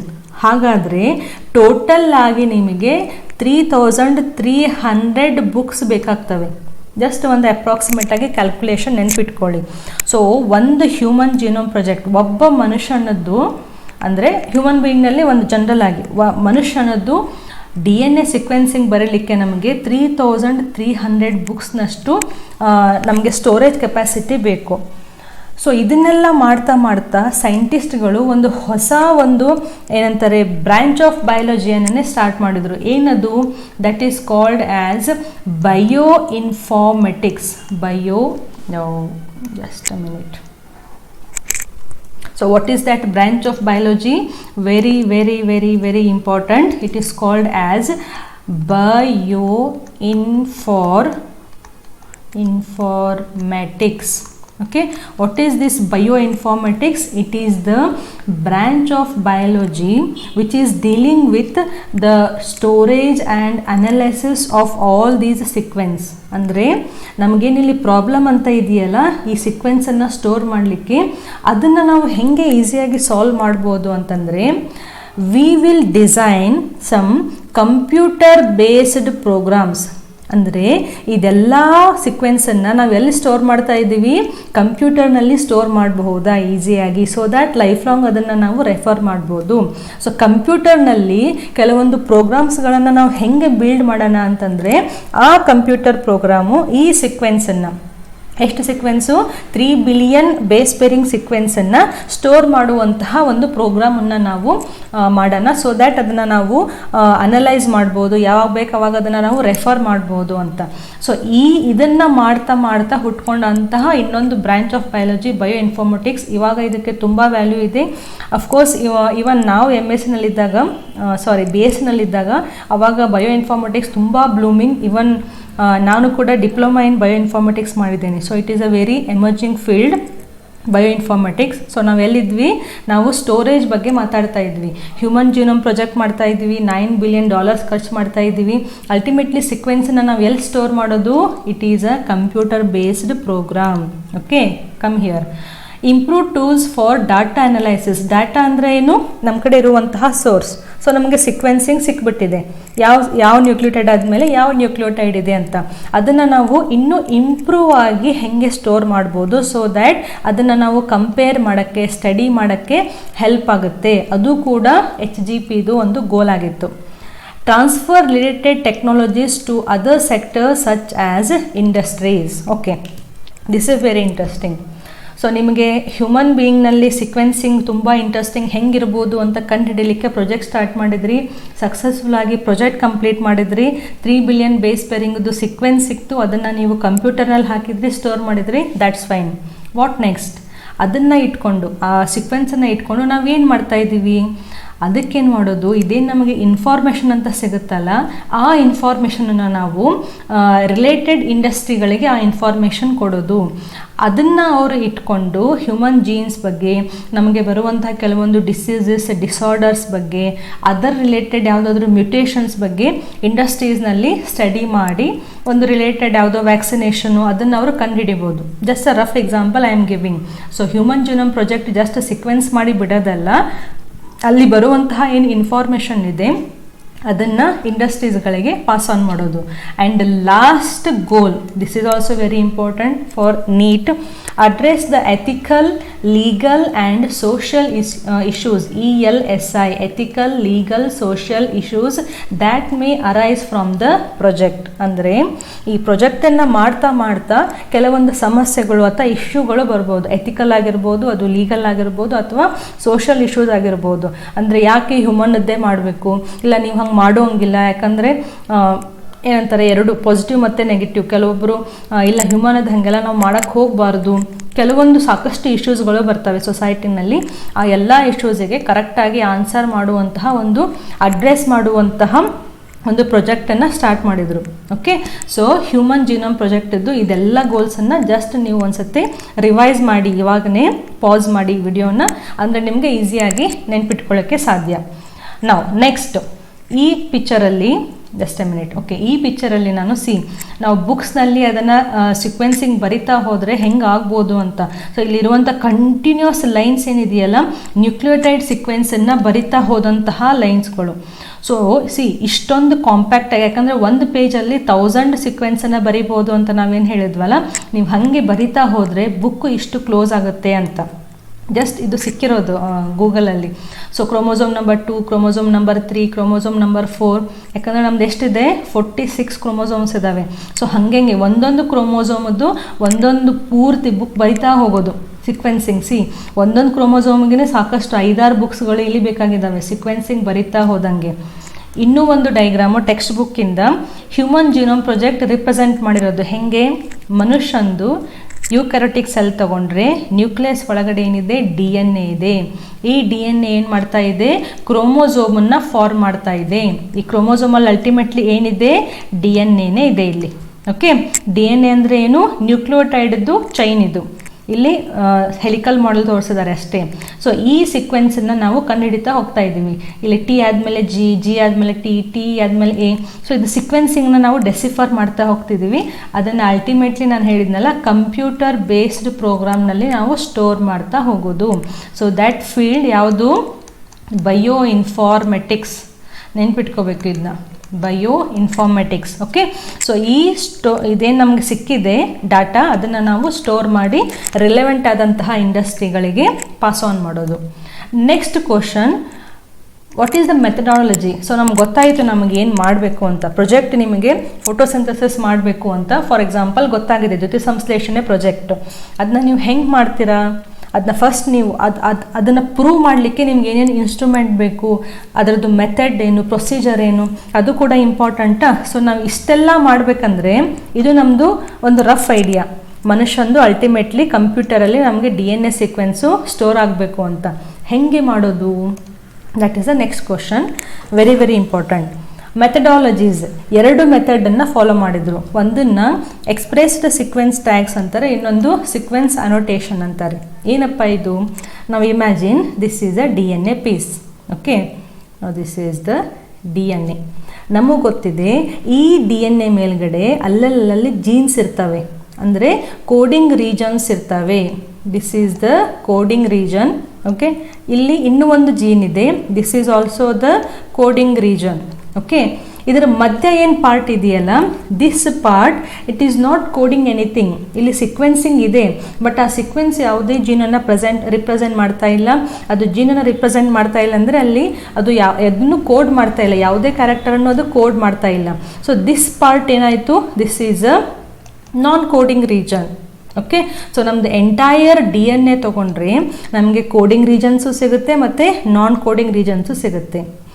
ಮೆಥಡಾಲಜಿನಲ್ಲಿ ಏನು ಮಾಡಿದರು ಅಂತಂದರೆ, ಫಸ್ಟು ಈ ಪೂರ್ತಿಯಾಗಿ ಕೋಡಿಂಗ್ ರೀಜನ್, ಇದು ಪೂರ್ತಿಯಾಗಿ DNA ಸೀಕ್ವೆನ್ಸ್ ಮಾಡೋ ಬದಲಿ ಕೋಡಿಂಗ್ ರೀಜನನ್ನು ಮಾತ್ರ ಸೀಕ್ವೆನ್ಸ್ ಮಾಡೋಣ ಅಂತ ಫಸ್ಟು ಅಂದ್ಕೊಂಡಿದ್ದು. ಅದನ್ನು ನಾವು ಎಕ್ಸ್ಪ್ರೆಸ್ಡ್ ಸೀಕ್ವೆನ್ಸ್ ಟ್ಯಾಗ್ಸ್ ಅಂತ ಕರಿತೀವಿ. ಏನು ಎಕ್ಸ್ಪ್ರೆಸ್ ಆಗ್ತಾ ಇದೆ ಇಲ್ಲಿ? ಕೋಡಿಂಗ್ ರೀಜನ್ ಎಕ್ಸ್ಪ್ರೆಸ್ ಆಗ್ತಾ ಇದೆ. ಸೊ ಪೂರ್ತಿ DNA ಎಷ್ಟು DNA ನಮಗೆ ಕೋಡಿಂಗ್ ರೀಜನ್ ಇದೆ, ಯೂಸ್ಫುಲ್ ಇದೆ, ಅದನ್ನು ಮಾತ್ರ ನಾವು ಸೀಕ್ವೆನ್ಸ್ ಮಾಡಿದರೆ ಸಾಕು, ಮಿಕ್ಕಿದ್ದು ನಮಗೇನು ಬೇಡ ಅಂತ. ಸೊ ಅದು ಒಂದು method, expressed sequence tag to identify all the genes that are expressed as RNA. ಇವಾಗ ನಾನ್ ಕೋಡಿಂಗ್ ಇತ್ತು ಅಂತಂದರೆ ಅದು ಟ್ರಾನ್ಸ್ಕ್ರಿಪ್ಷನ್, ಟ್ರಾನ್ಸ್ಲೇಷನ್, ಅದು ಮುಂದ್ಗಡೆ RNA ಫಾರ್ಮೇ ಮಾಡೋದಿಲ್ಲ, mRNA. ಸೊ ಇದನ್ನ ಬಿಟ್ಬಿಡಿ. ಸೊ ಇಲ್ಲೇನು ಜೀನ್ಸ್ ಇದಾವಲ್ಲ, ಇವನ್ನ ಮಾತ್ರ ಈ ಜೀನ್ಸ್ನಲ್ಲಿರುವಂತಹ ಸೀಕ್ವೆನ್ಸ್ ಎಷ್ಟಿದೆ, ಏನಿದೆ ಅಂತ ಕಂಡುಹಿಡಿಯೋದು, ಅದು ಎಕ್ಸ್ಪ್ರೆಸ್ಡ್ ಸೀಕ್ವೆನ್ಸ್ ಟ್ಯಾಗ್. ಇನ್ನೊಂದು ಸೀಕ್ವೆನ್ಸ್ ಅನೋಟೇಷನ್ ಅಂತಂದರೆ ಕೋಡಿಂಗ್ ಆದರೂ ಇರಲಿ, ನಾನ್ ಕೋಡಿಂಗ್ ಆದರೂ ಇರಲಿ, ಅದು ಏನಾದರೂ ಇರಲಿ, ಒಟ್ಟಿನಲ್ಲಿ ಎಷ್ಟು DNA ಇದೆ ಆ ಎಲ್ಲ DNA ಒಂದ್ಸತಿ ಸೀಕ್ವೆನ್ಸ್ ಮಾಡಿ ಮುಗಿಸ್ಬಿಡೋದು. So it is simply sequencing all the set of genome coding and non-coding. Complete genome ಏನಿದೆ, DNA ಎಷ್ಟು ಉದ್ದ ಇದೆ ಅದೆಲ್ಲವನ್ನು ಒಂದ್ಸತಿ ಸೀಕ್ವೆನ್ಸ್ ಮಾಡಿಬಿಡೋಣ ಅಂತ. ಸೊ ಮೆಥಡಾಲಜೀಸು ಒಂದು ಎಕ್ಸ್ಪ್ರೆಸ್ಡ್ ಸೀಕ್ವೆನ್ಸ್ ಟ್ಯಾಗ್, ಇನ್ನೊಂದು ಸೀಕ್ವೆನ್ಸ್ ಅನೋಟೇಷನ್ ಅಂದರೆ ಏನು, ಎಕ್ಸ್ಪ್ಲೇನ್ ಮಾಡೋದು ಸೀಕ್ವೆನ್ಸನ್ನು. ಸೊ ಮೋಸ್ಟ್ ಎಕ್ಸೆಪ್ಟೆಡ್ ಯಾವುದು? ಇದು ಸೀಕ್ವೆನ್ಸ್ ಅನೋಟೇಷನ್. ಅದೇನೋ ಅಂತೀವಲ್ಲ, ಒಂದು ಸತಿ ಮಾಡೋದಿರುತ್ತೆ, ಪೂರ್ತಿ ಮಾಡಿ ಮುಗಿಸ್ಬಿಡೋಣ ಅಂತ. So whether it is a coding or non coding, ಕಂಪ್ಲೀಟಾಗಿ ಸೀಕ್ವೆನ್ಸನ್ನು ಮಾಡೋದು. ಇದು how sequencing is done. So ultimately ನಾವು ಹೆಂಗೆ ಸೀಕ್ವೆನ್ಸನ್ನು ಮಾಡಬಹುದು ಅಂತ. ಸಿ ಹಿಯರ್ ಏನನ್ನು ಸೀಕ್ವೆನ್ಸ್ ಮಾಡ್ತಾ ಇದ್ವಿ ನಾವು? ಜೀನೋಮನ್ನು ಸೀಕ್ವೆನ್ಸ್ ಮಾಡ್ತಾ ಇದ್ದೀವಿ, ಕಂಪ್ಲೀಟ್ DNA ಸೀಕ್ವೆನ್ಸ್ ಮಾಡ್ತಾ ಇದ್ದೀವಿ. ಯಾರ್ದು? ಹ್ಯೂಮನ್ ಬೀಯಿಂಗದ್ದು. ಸೊ ನಾವು ಪ್ರೊಸೀಜರನ್ನು ಸ್ಟಾರ್ಟ್ ಮಾಡೋದು ಎಲ್ಲಿಂದ? DNA ಕಲೆಕ್ಷನ್ನಿಂದ. ಸೊ ಯಾರ DNA ಆಗಬೇಕಿಲ್ಲಿ? ಮಂಕಿದು ಅಥವಾ ಡಾಗುದು ಆಗಂಗಿಲ್ಲ, ನಾವು ಹ್ಯೂಮನದ್ದು ಜೀನೋಮನ್ನು ಕಂಡುಹಿಡಿತಾ ಇದ್ದೀವಿ. ಸೊ ಹ್ಯೂಮನ್ ಬೀಯಿಂಗದ್ದು DNA ಫಸ್ಟ್ ನಾವು ಎಕ್ಸ್ಟ್ರಾಕ್ಟ್ ಮಾಡ್ಕೋಬೇಕು. ಅಂದರೆ ಮನುಷ್ಯನದ್ದು ಒಂದು ಯೂಕ್ಯಾರಿಯೋಟಿಕ್ ಸೆಲ್ಲನ್ನು ತಗೊಂಡು ಅದರ ಒಳಗಡೆ ಇರುವಂತಹ ನ್ಯೂಕ್ಲಿಯಸ್ಸಿಂದ ನಾವು ಒಂದು DNA ಎಕ್ಸ್ಟ್ರಾಕ್ಟ್ ಮಾಡಬೇಕು ಲ್ಯಾಬಲ್ಲಿ. ಓಕೆ, ಈ DNA ಎಕ್ಸ್ಟ್ರಾಕ್ಷನ್ ಆದಮೇಲೆ ಇದೇನು ಫುಲ್ ಪೂರ್ತಿಯಾಗಿ 2 ಮೀಟರ್ ಲಾಂಗ್ ನಮ್ಮದು DNA ಇದೆಯಲ್ಲ, ಇದನ್ನು ನಾವು ಈಸಿಯಾಗಿ ಫಸ್ಟು ಬ್ರೇಕ್ ಮಾಡಬೇಕು. Now this is done with the help of restriction endonuclease. ಬರೆದ್ಬಿಡೋಣ, ರಿಸ್ಟ್ರಿಕ್ಷನ್ ಎಂಡೋನ್ಯೂಕ್ಲಿಯೇಸ್. ಇದು ಏನು ಮಾಡುತ್ತೆ, ಹೆಂಗೆ ಮಾಡುತ್ತೆ, ಯಾಕೆ ಮಾಡುತ್ತೆ? ಎನ್ಸೈಮ್, ಇದು ಎನ್ಸೈಮ್ ಹೆಸರು. ಇದನ್ನು ನಾನು ನೆಕ್ಸ್ಟ್ DNA ಫಿಂಗರ್ ಪ್ರಿಂಟಿಂಗ್ನಲ್ಲಿ ಪೂರ್ತಿ ಕಂಪ್ಲೀಟಾಗಿ ಕಲಿಯೋಣಂತೆ. ಜಸ್ಟ್ ಇವಾಗ ನೆನ್ಪಿಟ್ಕೊಳ್ಳಿ, ಜೀನೋಮ್ ಪ್ರಾಜೆಕ್ಟ್ನಲ್ಲಿ ನಾವು ಪ್ರೊಸೀಜರ್ ಏನು ಮಾಡ್ತಾ ಇದ್ದೀವಿ? DNA ತಗೋತಾ ಇದ್ದೀವಿ ಮನುಷ್ಯನದ್ದು. ಆ DNA ಈ ಎನ್ಸೈಮ್ ಮೂಲಕ, ಎಂಡೋನ್ಯೂಕ್ಲಿಯೇಸ್ ಎನ್ಸೈಮ್ ಮೂಲಕ ಇದನ್ನ ಪೀಸ್ ಮಾಡ್ತಾ ಇದ್ದೀವಿ. ಈ ಎನ್ಸೈಮ್ ಏನು ಮಾಡುತ್ತೆ? ಆಟ್ ಸ್ಪೆಸಿಫಿಕ್ ಪಾಯಿಂಟಿಗೆ ಈ DNA ಕಟ್ ಮಾಡ್ತಾ ಹೋಗುತ್ತೆ. ಸೊ ಈ DNA ಕಟ್ ಮಾಡ್ತಾ ಹೋದಂಗೆ ನಮ್ಗೇನು ಸಿಕ್ತು ಇಲ್ಲಿ? ಸ್ಮಾಲ್ ಸ್ಟ್ರೆಚಸ್ ಅಥವಾ ಸ್ಮಾಲ್ ಪೀಸಸ್ ಆಫ್ DNA ಸಿಕ್ತು. ಸ್ಮಾಲ್ ಪೀಸಸ್ ಆಫ್ DNA ನಮಗೆ ಸಿಕ್ತು. ಎದ್ರ ಮೂಲಕ? ಈ ಎನ್ಸೈಮ್ ಮೂಲಕ. ಎನ್ಸೈಮ್ ಏನು ಮಾಡ್ತು? ಎಟ್ ಪರ್ಟಿಕ್ಯುಲರ್ ಪಾಯಿಂಟ್, ಕೆಲವೊಂದು ನಿರ್ದಿಷ್ಟವಾದಂತಹ ಜಾಗದಲ್ಲಿ ನಮ್ಮ DNA ಅದು ಕಟ್ ಮಾಡಿ ಕೊಡ್ತು. ಸೊ ನಮ್ಗೆ ಇವಾಗ ಹಲವಾರು ಈ ರೀತಿಯಾದಂತಹ DNA ಪೀಸಸ್ಗಳು ಇದ್ದಾವೆ. ನೆಕ್ಸ್ಟ್ ಏನು ಮಾಡೋದು ಅಂತಂದರೆ, the procedure is called as amplification. Oh my god, sorry, it is called as amplification. Wait, okay, it is called amplification. what do you mean by amplification? amplify ಅಂದ್ರೆ ಏನು? ಜಾಸ್ತಿ ಮಾಡೋದು ಅಂತ ಅರ್ಥ. ನಾವು ಜಸ್ಟ್ ಇಮ್ಯಾಜಿನ್ ಒಂದು DNA ತಗೊಂಡಿದ್ದೀವಿ ನಾವು, ಆ DNAದು ಒಂದು 10 ಪೀಸ್ ಆಗಿದೆ ಅಂತ ತಿಳ್ಕೊಳ್ಳಿ. ಓಕೆ, 10 ಸ್ಮಾಲ್ ಪೀಸ್ ಇದ್ದಾವೆ ಅಂತ ತಿಳ್ಕೊಳ್ಳಿ. ಈ 10 ಸ್ಮಾಲ್ ಪೀಸು ನಮಗೆ ತುಂಬ ಇಂಪಾರ್ಟೆಂಟ್. ಅದರಲ್ಲಿ ಒಂದು ಪೀಸ್ ಕಳೀತಂದ್ರೂ ಅಲ್ಲಿ ಸೀಕ್ವೆನ್ಸಿಂಗ್ ರಾಂಗ್ ಆದಂಗೆ. ಸೊ ಯೂಶ್ವಲ್ ಆಗಿ ಈ ಬಯೋಟೆಕ್ನಾಲಜಿ, DNA ಫಿಂಗರ್ ಪ್ರಿಂಟಿಂಗ್ ಇವನ್ನೆಲ್ಲ ಹೆಂಗೆ ಮಾಡ್ತಾರೆ ಅಂತಂದರೆ, ನಮಗೆ ಸಿಕ್ಕಿರುವಂತಹ ಸ್ಯಾಂಪಲ್ಲೇ ಚಿಕ್ಕದಾಗಿರುತ್ತೆ, ಸ್ಮಾಲ್ ಅಮೌಂಟ್ ಇರುತ್ತೆ. ಸೊ ಈ ಸ್ಯಾಂಪಲನ್ನು ಒಂದು ಸ್ವಲ್ಪ ನಾವು ಸೇಮ್ ಆಗಿ ಕಾಪಿ ಮಾಡಿಕೊಂಡು ಜಾಸ್ತಿ ಮಾಡ್ಕೊಳ್ಳೋದು, ಅದಕ್ಕೆ ಆಂಪ್ಲಿಫೈ ಅಂತ ಹೇಳ್ತೀವಲ್ಲ. ಅಂದರೆ ಬೈ ಮಿಸ್ಟೇಕ್ ಮಾಡಬೇಕಾದ್ರೆ ಈ ಸ್ಯಾಂಪಲಲ್ಲಿ ಏನಾದರೂ ಕಳೆದು ಹೋಯಿತು ಅಂತಂದರೆ ನಮ್ಗೆ ಇನ್ನೂ ಇಲ್ಲಿ ಜಾಸ್ತಿ ಸ್ಯಾಂಪಲ್ ಇರುತ್ತೆ, ಸೇಮ್ ಸ್ಯಾಂಪಲ್. ಮತ್ತು ನೀವು ಇವಾಗ ಇದು ಒಂದು ಸ್ಯಾಂಪಲ್ಲು, ಅದು ಒಂದು ಬೇರೆ ಎನಿಮಲ್ ಸ್ಯಾಂಪಲ್, ಹಾಗಲ್ಲ.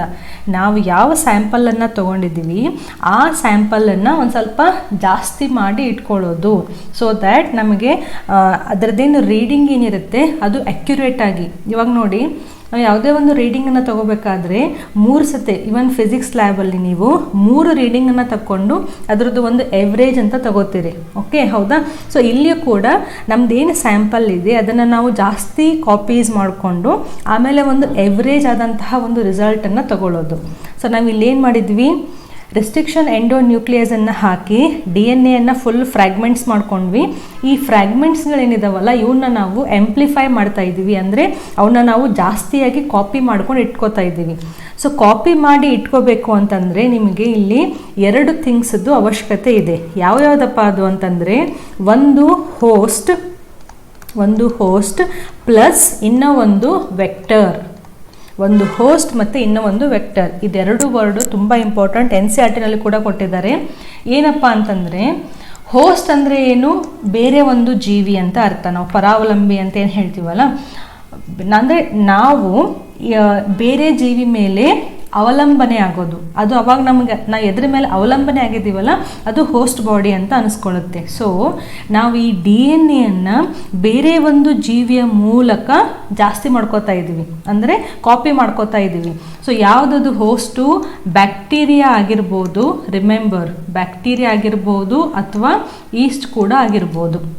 ಸೊ ನಮ್ಮಲ್ಲಿರುವಂತಹ ಏನು ಸ್ಮಾಲ್ ಸ್ಯಾಂಪಲ್ ಇದೆ DNA ಫ್ರ್ಯಾಗ್ಮೆಂಟ್ಸದ್ದು, ಈ 2 ಜೀವಿಗಳನ್ನು ಯೂಸ್ ಮಾಡಿಕೊಂಡು ನಮ್ಮ ಸ್ಯಾಂಪಲ್ದೇನು ಕ್ವಾಂಟಿಟಿ ಇದೆ ಅದನ್ನು ನಾವು ಎಕ್ಸ್ಟ್ರಾ ಕಾಪಿ ಮಾಡಿ ಜಾಸ್ತಿ ಮಾಡಿ ಇಟ್ಕೋತಾ ಇದ್ದೀವಿ. ಹಾಗಾದರೆ ಲಿಸನ್ ಕೇರ್ಫುಲಿ, ನಮ್ಮ DNA ನಮ್ಮದು ಸ್ಯಾಂಪಲ್ ಏನಿದೆ ಈ ಜೀವಿಗಳ ಮೂಲಕ ಜಾಸ್ತಿ ಆಗಬೇಕು ಅಂತಂದರೆ ಫಸ್ಟ್ ನಮ್ಮದು ಸ್ಯಾಂಪಲ್ನ ಇವು ಕೊಡಬೇಕಲ್ಲ ನಾವು.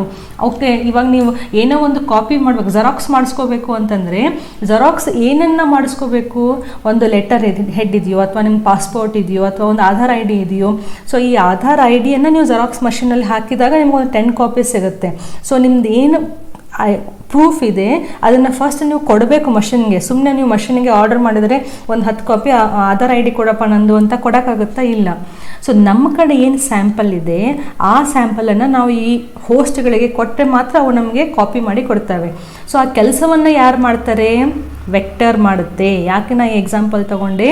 ಬಿಕಾಸ್ ಆಂಪ್ಲಿಫಿಕೇಷನ್ ಏನು ಮಾಡಬೇಕಲ್ಲ ನಾವು, ಆಂಪ್ಲಿಫಿಕೇಷನ್ ಅಂದರೆ ಜಾಸ್ತಿ ಮಾಡೋದು, ನಂಬರ್ ಆಫ್ ಕಾಪೀಸ್ ಜಾಸ್ತಿ ಮಾಡ್ಕೊಳ್ಳೋದು. ಯಾರ ಮೂಲಕ? ಹೋಸ್ಟ್ ಮೂಲಕ. ಎದರ ಮೂಲಕ? ವೆಕ್ಟರ್ಸ್ಗಳ ಮೂಲಕ. ವೆಕ್ಟರ್ ಒಂದು ಸಿಂಪಲ್ ಆದಂತಹ ಒಂದು ಎಕ್ಸಾಂಪಲ್ ಕೊಡ್ತೀನಿ. ಇವಾಗ ನಾವು ಒಂದು ಏರಿಯಾದಲ್ಲಿ ಇದ್ದೀನಿ ಅಂತ ಅಂದ್ಕೊಳ್ಳಿ, ಓಕೆ, ಅಥವಾ ನಾನು ಬೆಂಗಳೂರಲ್ಲಿ ಇದ್ದೀನಿ ಅಂತ ಅಂದ್ಕೊಳ್ಳಿ. ನನಗೆ ಹುಬ್ಳಿ ಮುಟ್ಟಬೇಕಾಗಿದೆ. ಸೊ ನಾನು ಹುಬ್ಳಿಗೆ ಹೋಗಿ ಅಲ್ಲಿ ಒಂದೇನೋ ಕೆಲಸ ಇದೆ ಅಂತಂದರೆ ಹುಬ್ಳಿ ಮುಟ್ಟಕ್ಕೆ ನನಗೆ ಮಧ್ಯೆ ಒಂದು ಏನಾದರೂ ಬೇಕಲ್ಲ, ಟ್ರೈನ್ ಆದರೂ ಬೇಕು, ಬಸ್ ಆದರೂ ಬೇಕು, ಅಥವಾ ಕ್ಯಾಬ್ ಆದರೂ ಬೇಕು, ಕಾರ್ ಆದರೂ ಬೇಕು. ಸೊ ಅದೇನು ನಾವು ತೊಗೊಂಡು ಹೋಗ್ತಾ ಇದೆಯಲ್ಲ ಅದೇನದು ವೆಕ್ಟರ್ ಅಂತ ಅನಿಸ್ಕೊಳ್ಳುತ್ತೆ. ಸೊ ನಮ್ಮದೇನು ಸ್ಯಾಂಪಲ್ ಇದೆ, ಫ್ರ್ಯಾಗ್ಮೆಂಟ್ಸ್ ಇದ್ದಾವೆ, ಈ ಸ್ಯಾಂಪಲನ್ನು ಹೋಸ್ಟ್ ಬಾಡಿಗೆ ತೊಗೊಂಡು ಹೋಗುವಂತಹ ಒಂದು ಮೀಡಿಯೇಟರ್ ಯಾವುದು? ವೆಕ್ಟರ್. 2 ರೀತಿಯಾದಂತಹ ವೆಕ್ಟರ್ ಇದ್ದಾವೆ. ಯಾವ್ಯಾವುದು? ಒಂದು ಬ್ಯಾಕ್, ಇನ್ನೂ ಒಂದು YAC. What you mean by this? ಒಂದು ಸತಿ ಬರಿತೀನಿ ಇಲ್ಲಿ, ನೆಕ್ಸ್ಟ್ ಸ್ಲೈಡಲ್ಲಿ ಹಾಗೆ ಹೇಳ್ಬಿಡ್ತೀನಿ. ಬ್ಯಾಕ್ಟೀರಿಯಲ್ ಆರ್ಟಿಫಿಷಿಯಲ್ ಕ್ರೋಮೋಸೋಮ್ಸ್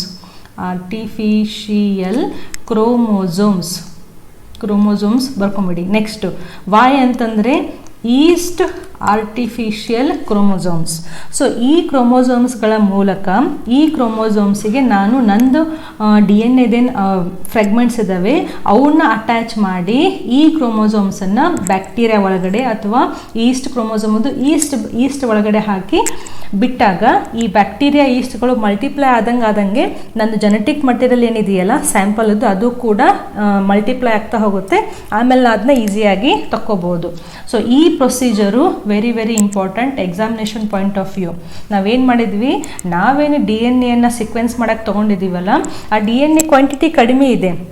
ಸೊ ನಮಗೆ ಲ್ಯಾಬ್ ಮಾಡಬೇಕಾದ್ರೆ ಅದು ಬೈ ಎನಿ ಚಾನ್ಸ್ ಏನೋ ಅದನ್ನ ಕಳ್ಕೊಬೋದು, ಅಥವಾ ಸೀಕ್ವೆನ್ಸಿಂಗ್ ರಾಂಗ್ ಆಗ್ಬೋದು, ಅಥವಾ ಮಾಡಿದ ಸೀಕ್ವೆನ್ಸನ್ನ ಕಳ್ಕೊಬೋದು. ಅದಕ್ಕೇನು ಮಾಡೋದು, 1-2 ಎಕ್ಸ್ಟ್ರಾ ಕಾಪಿ ಮಾಡಿಟ್ಕೊಳ್ಳೋದು, ಆಂಪ್ಲಿಫಿಕೇಷನ್ ಮಾಡೋದು. ಹೇಗೆ ಮಾಡ್ಬೋದು? With the help of host and vector. Host ಯಾವ್ಯಾವುದು ನೆನ್ಪಿಟ್ಕೊಳ್ಳಿ? Bacteria and yeast. ವೆಕ್ಟರ್ ಯಾವುದು? BAC and YAC. ಸೊ ಈ ಬ್ಯಾಕ್ ಮತ್ತು ಯಾಕ್ ಮೂಲಕ ನಮ್ಮದು ಇಂಟ್ರೆಸ್ಟೆಡ್ ಏನು ಸ್ಯಾಂಪಲ್ ಇದೆ ಅದನ್ನು ಹೋಸ್ಟ್ಗಳಿಗೆ ಕಳಿಸಿ ಹೋಸ್ಟ್ ಮಲ್ಟಿಪ್ಲೈ ಆದಂಗೆ ಅವ್ರ ಬಾಡಿ ಒಳಗಡೆ ನಾವೇನು ನಮಗೆ ಬೇಕಾಗಿದ್ದು ಹಾಕಿದ್ದೀವಲ್ಲ ಅದು ಕೂಡ ಮಲ್ಟಿಪ್ಲೈ ಆಗುತ್ತೆ. ಆಮೇಲೆ ನಾವು ಅದನ್ನ ಎಕ್ಸ್ಟ್ರಾಕ್ಟ್ ಮಾಡ್ಕೋಬೋದು.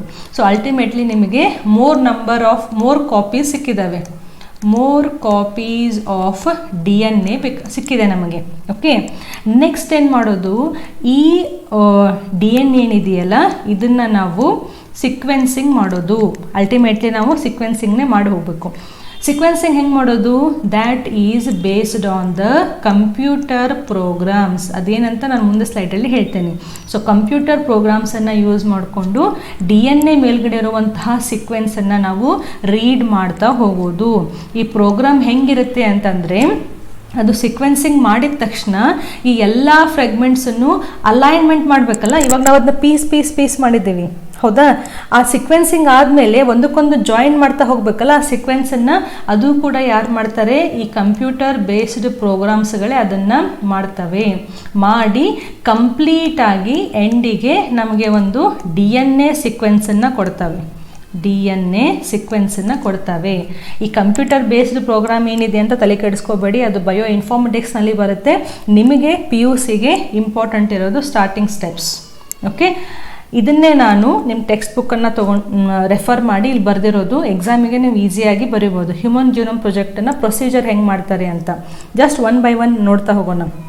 DNA from A cell. ಹೌದು, ಫಸ್ಟ್ ನಾವು ಒಂದು ಸೆಲ್ದು DNA ತಗೋಬೇಕು.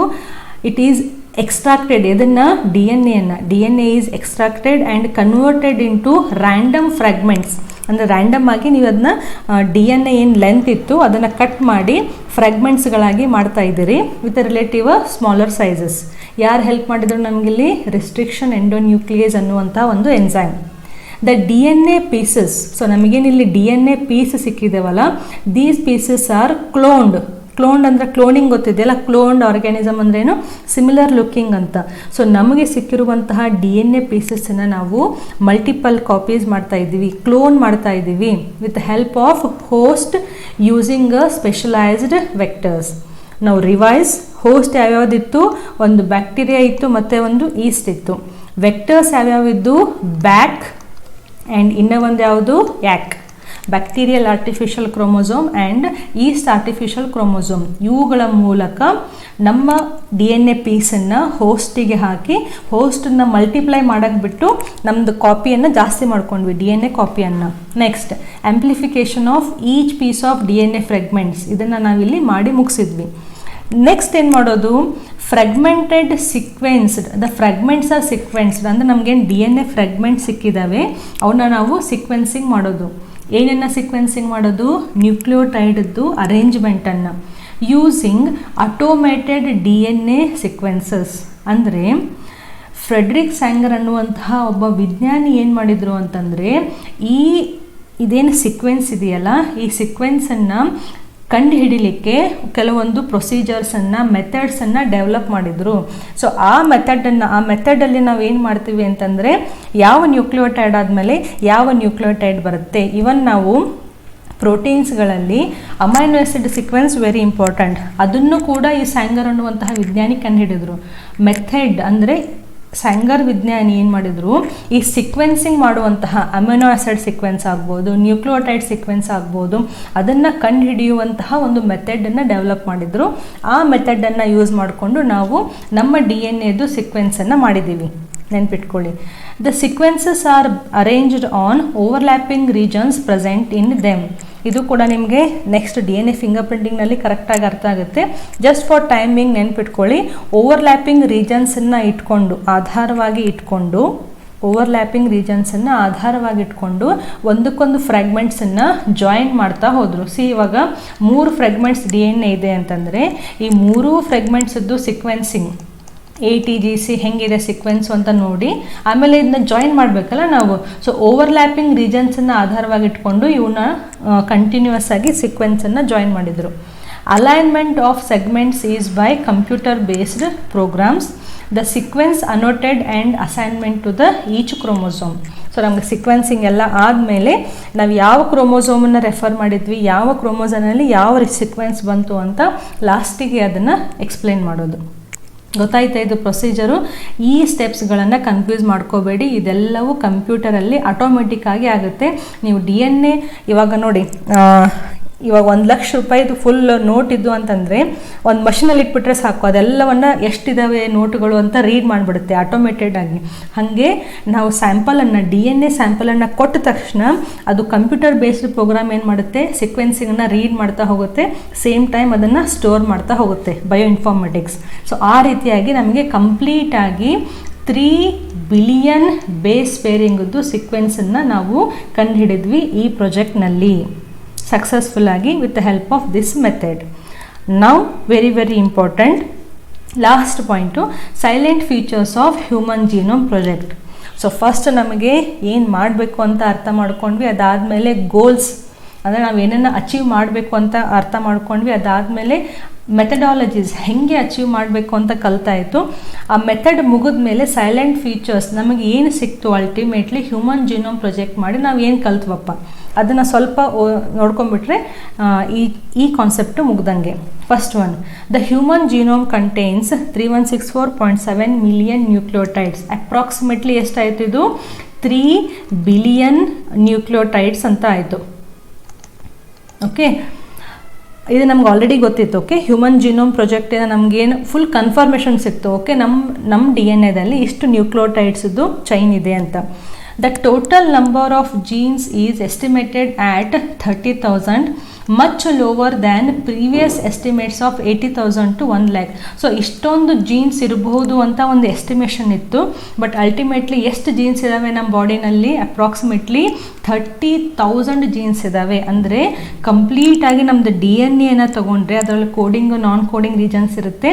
ಅಲ್ಟಿಮೇಟ್ ಆಗಿ ಎಷ್ಟು ಪಾಯಿಂಟ್ಸ್ಗಳಲ್ಲಿ ಜೀನ್ ಎಕ್ಸ್ಪ್ರೆಷನ್ ಆಗ್ತಾ ಇದೆ?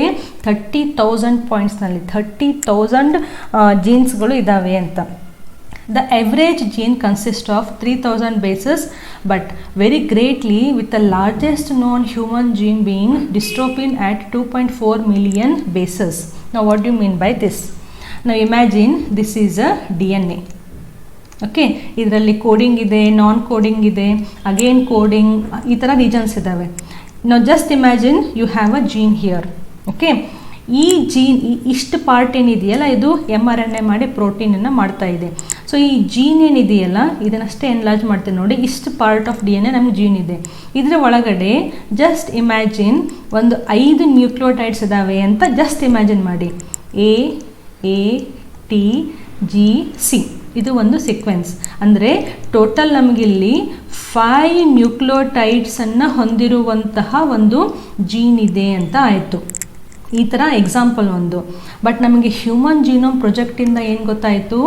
The average gene consist of 3,000 bases. ಅಂದರೆ ನಾವೇನಿಲ್ಲಿ ಜಸ್ಟ್ 5 ಅಂತ ಎಕ್ಸಾಂಪಲ್ ತೊಗೊಂಡ್ವಲ್ಲ, ಬಟ್ ಆ್ಯಕ್ಚುಯಲ್ ಆಗಿ ಒಂದು ಜೀನ್ ಅಂತ ನಾವು ತೊಗೊಂಡ್ರೆ, 1 ಜೀನ್ ಅಂತ ತೊಗೊಂಡ್ರೆ ಅಪ್ರಾಕ್ಸಿಮೇಟ್ಲಿ ಅಲ್ಲಿ 3,000 ನ್ಯೂಕ್ಲಿಯೋಟೈಡ್ಸ್ಗಳು ಅಥವಾ ಬೇಸಸ್ಗಳು ಇರಬಹುದು ಅಂತ ನಮಗೆ ಸಿಕ್ತು ಹ್ಯೂಮನ್ ಜೀನೋಮ್ ಪ್ರಾಜೆಕ್ಟಿಂದ. ಅಂದರೆ ಒಂದು ಜೀನಲ್ಲಿ ಅಪ್ರಾಕ್ಸಿಮೇಟ್ಲಿ 3,000 ಬೇಸ್ಗಳನ್ನು ಹೊಂದಿರುವಂಥದ್ದು ಒಂದು ಜೀನ್ ಇರುತ್ತೆ. ಅಪ್ರಾಕ್ಸಿಮೇಟ್ಲಿ ಜಾಸ್ತಿನೂ ಇರ್ಬೋದು, ಇನ್ನೂ ಸ್ವಲ್ಪ ಕಡಿಮೆನೂ ಇರ್ಬೋದು. ಇದು ಎವರೇಜ್ ಪಾಯಿಂಟ್.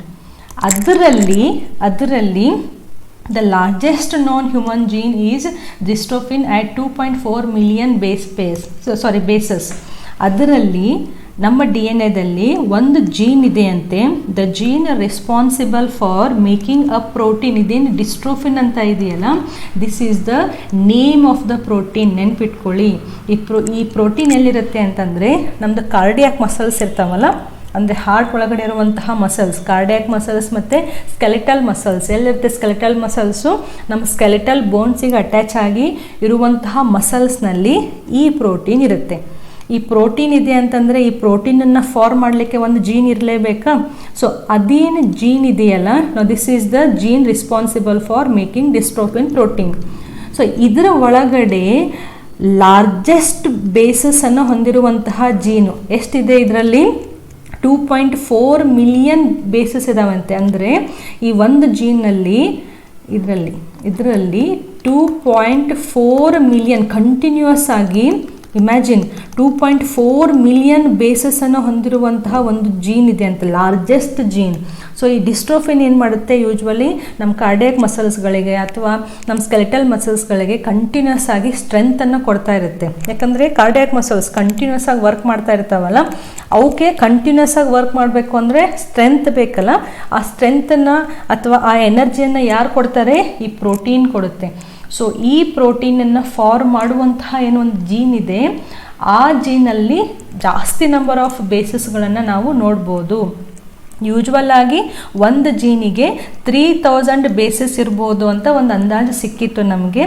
ಅದರಲ್ಲೂ ಲಾರ್ಜೆಸ್ಟ್ ನೋನ್ ಜೀನ್ ಯಾವುದು, ಡಿಸ್ಟ್ರೋಫಿನ್ ಫಾರ್ಮಿಂಗ್ ಜೀನ್. ಅದರಲ್ಲಿ 2.4 ಮಿಲಿಯನ್ ಬೇಸಸ್ಗಳು ಇರ್ತವೆ. ಗೊತ್ತಾಯ್ತಾ? ಕನ್ಫ್ಯೂಸ್ ಆಗಲೇಬಾರ್ದು.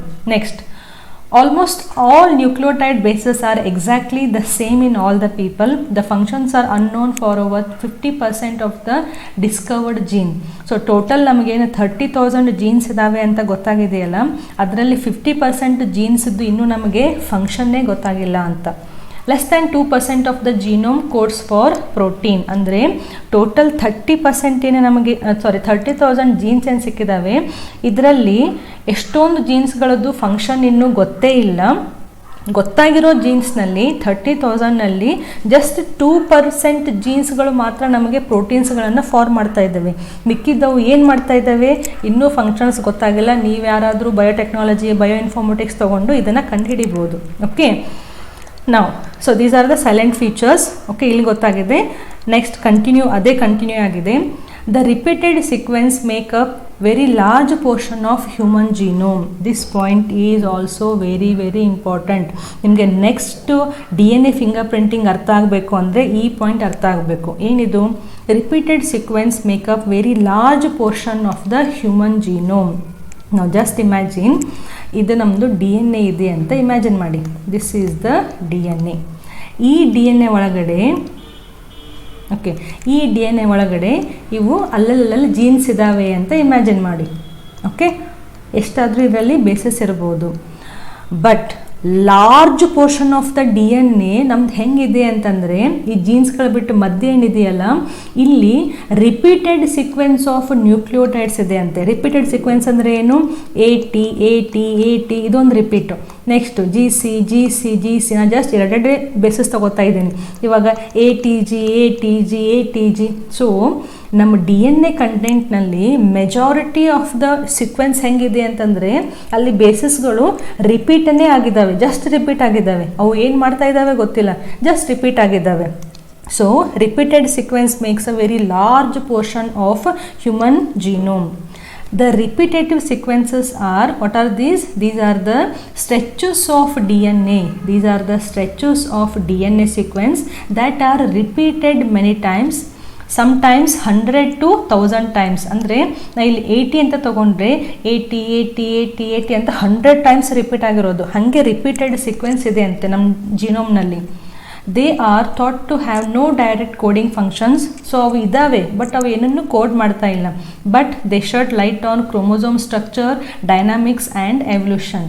ಈ ರಿಪೀಟೆಡ್ ಸೀಕ್ವೆನ್ಸ್ಗಳು ಏನು ಮಾಡ್ತಾ ಇದ್ದಾವೆ ಅಂತ ನೆಕ್ಸ್ಟ್ ವಿಡಿಯೋದಲ್ಲಿ, ಅಂದರೆ DNA ಫಿಂಗರ್ ಪ್ರಿಂಟಿಂಗ್ನಲ್ಲಿ ನಿಮಗೆ ಅರ್ಥ ಆಗುತ್ತೆ.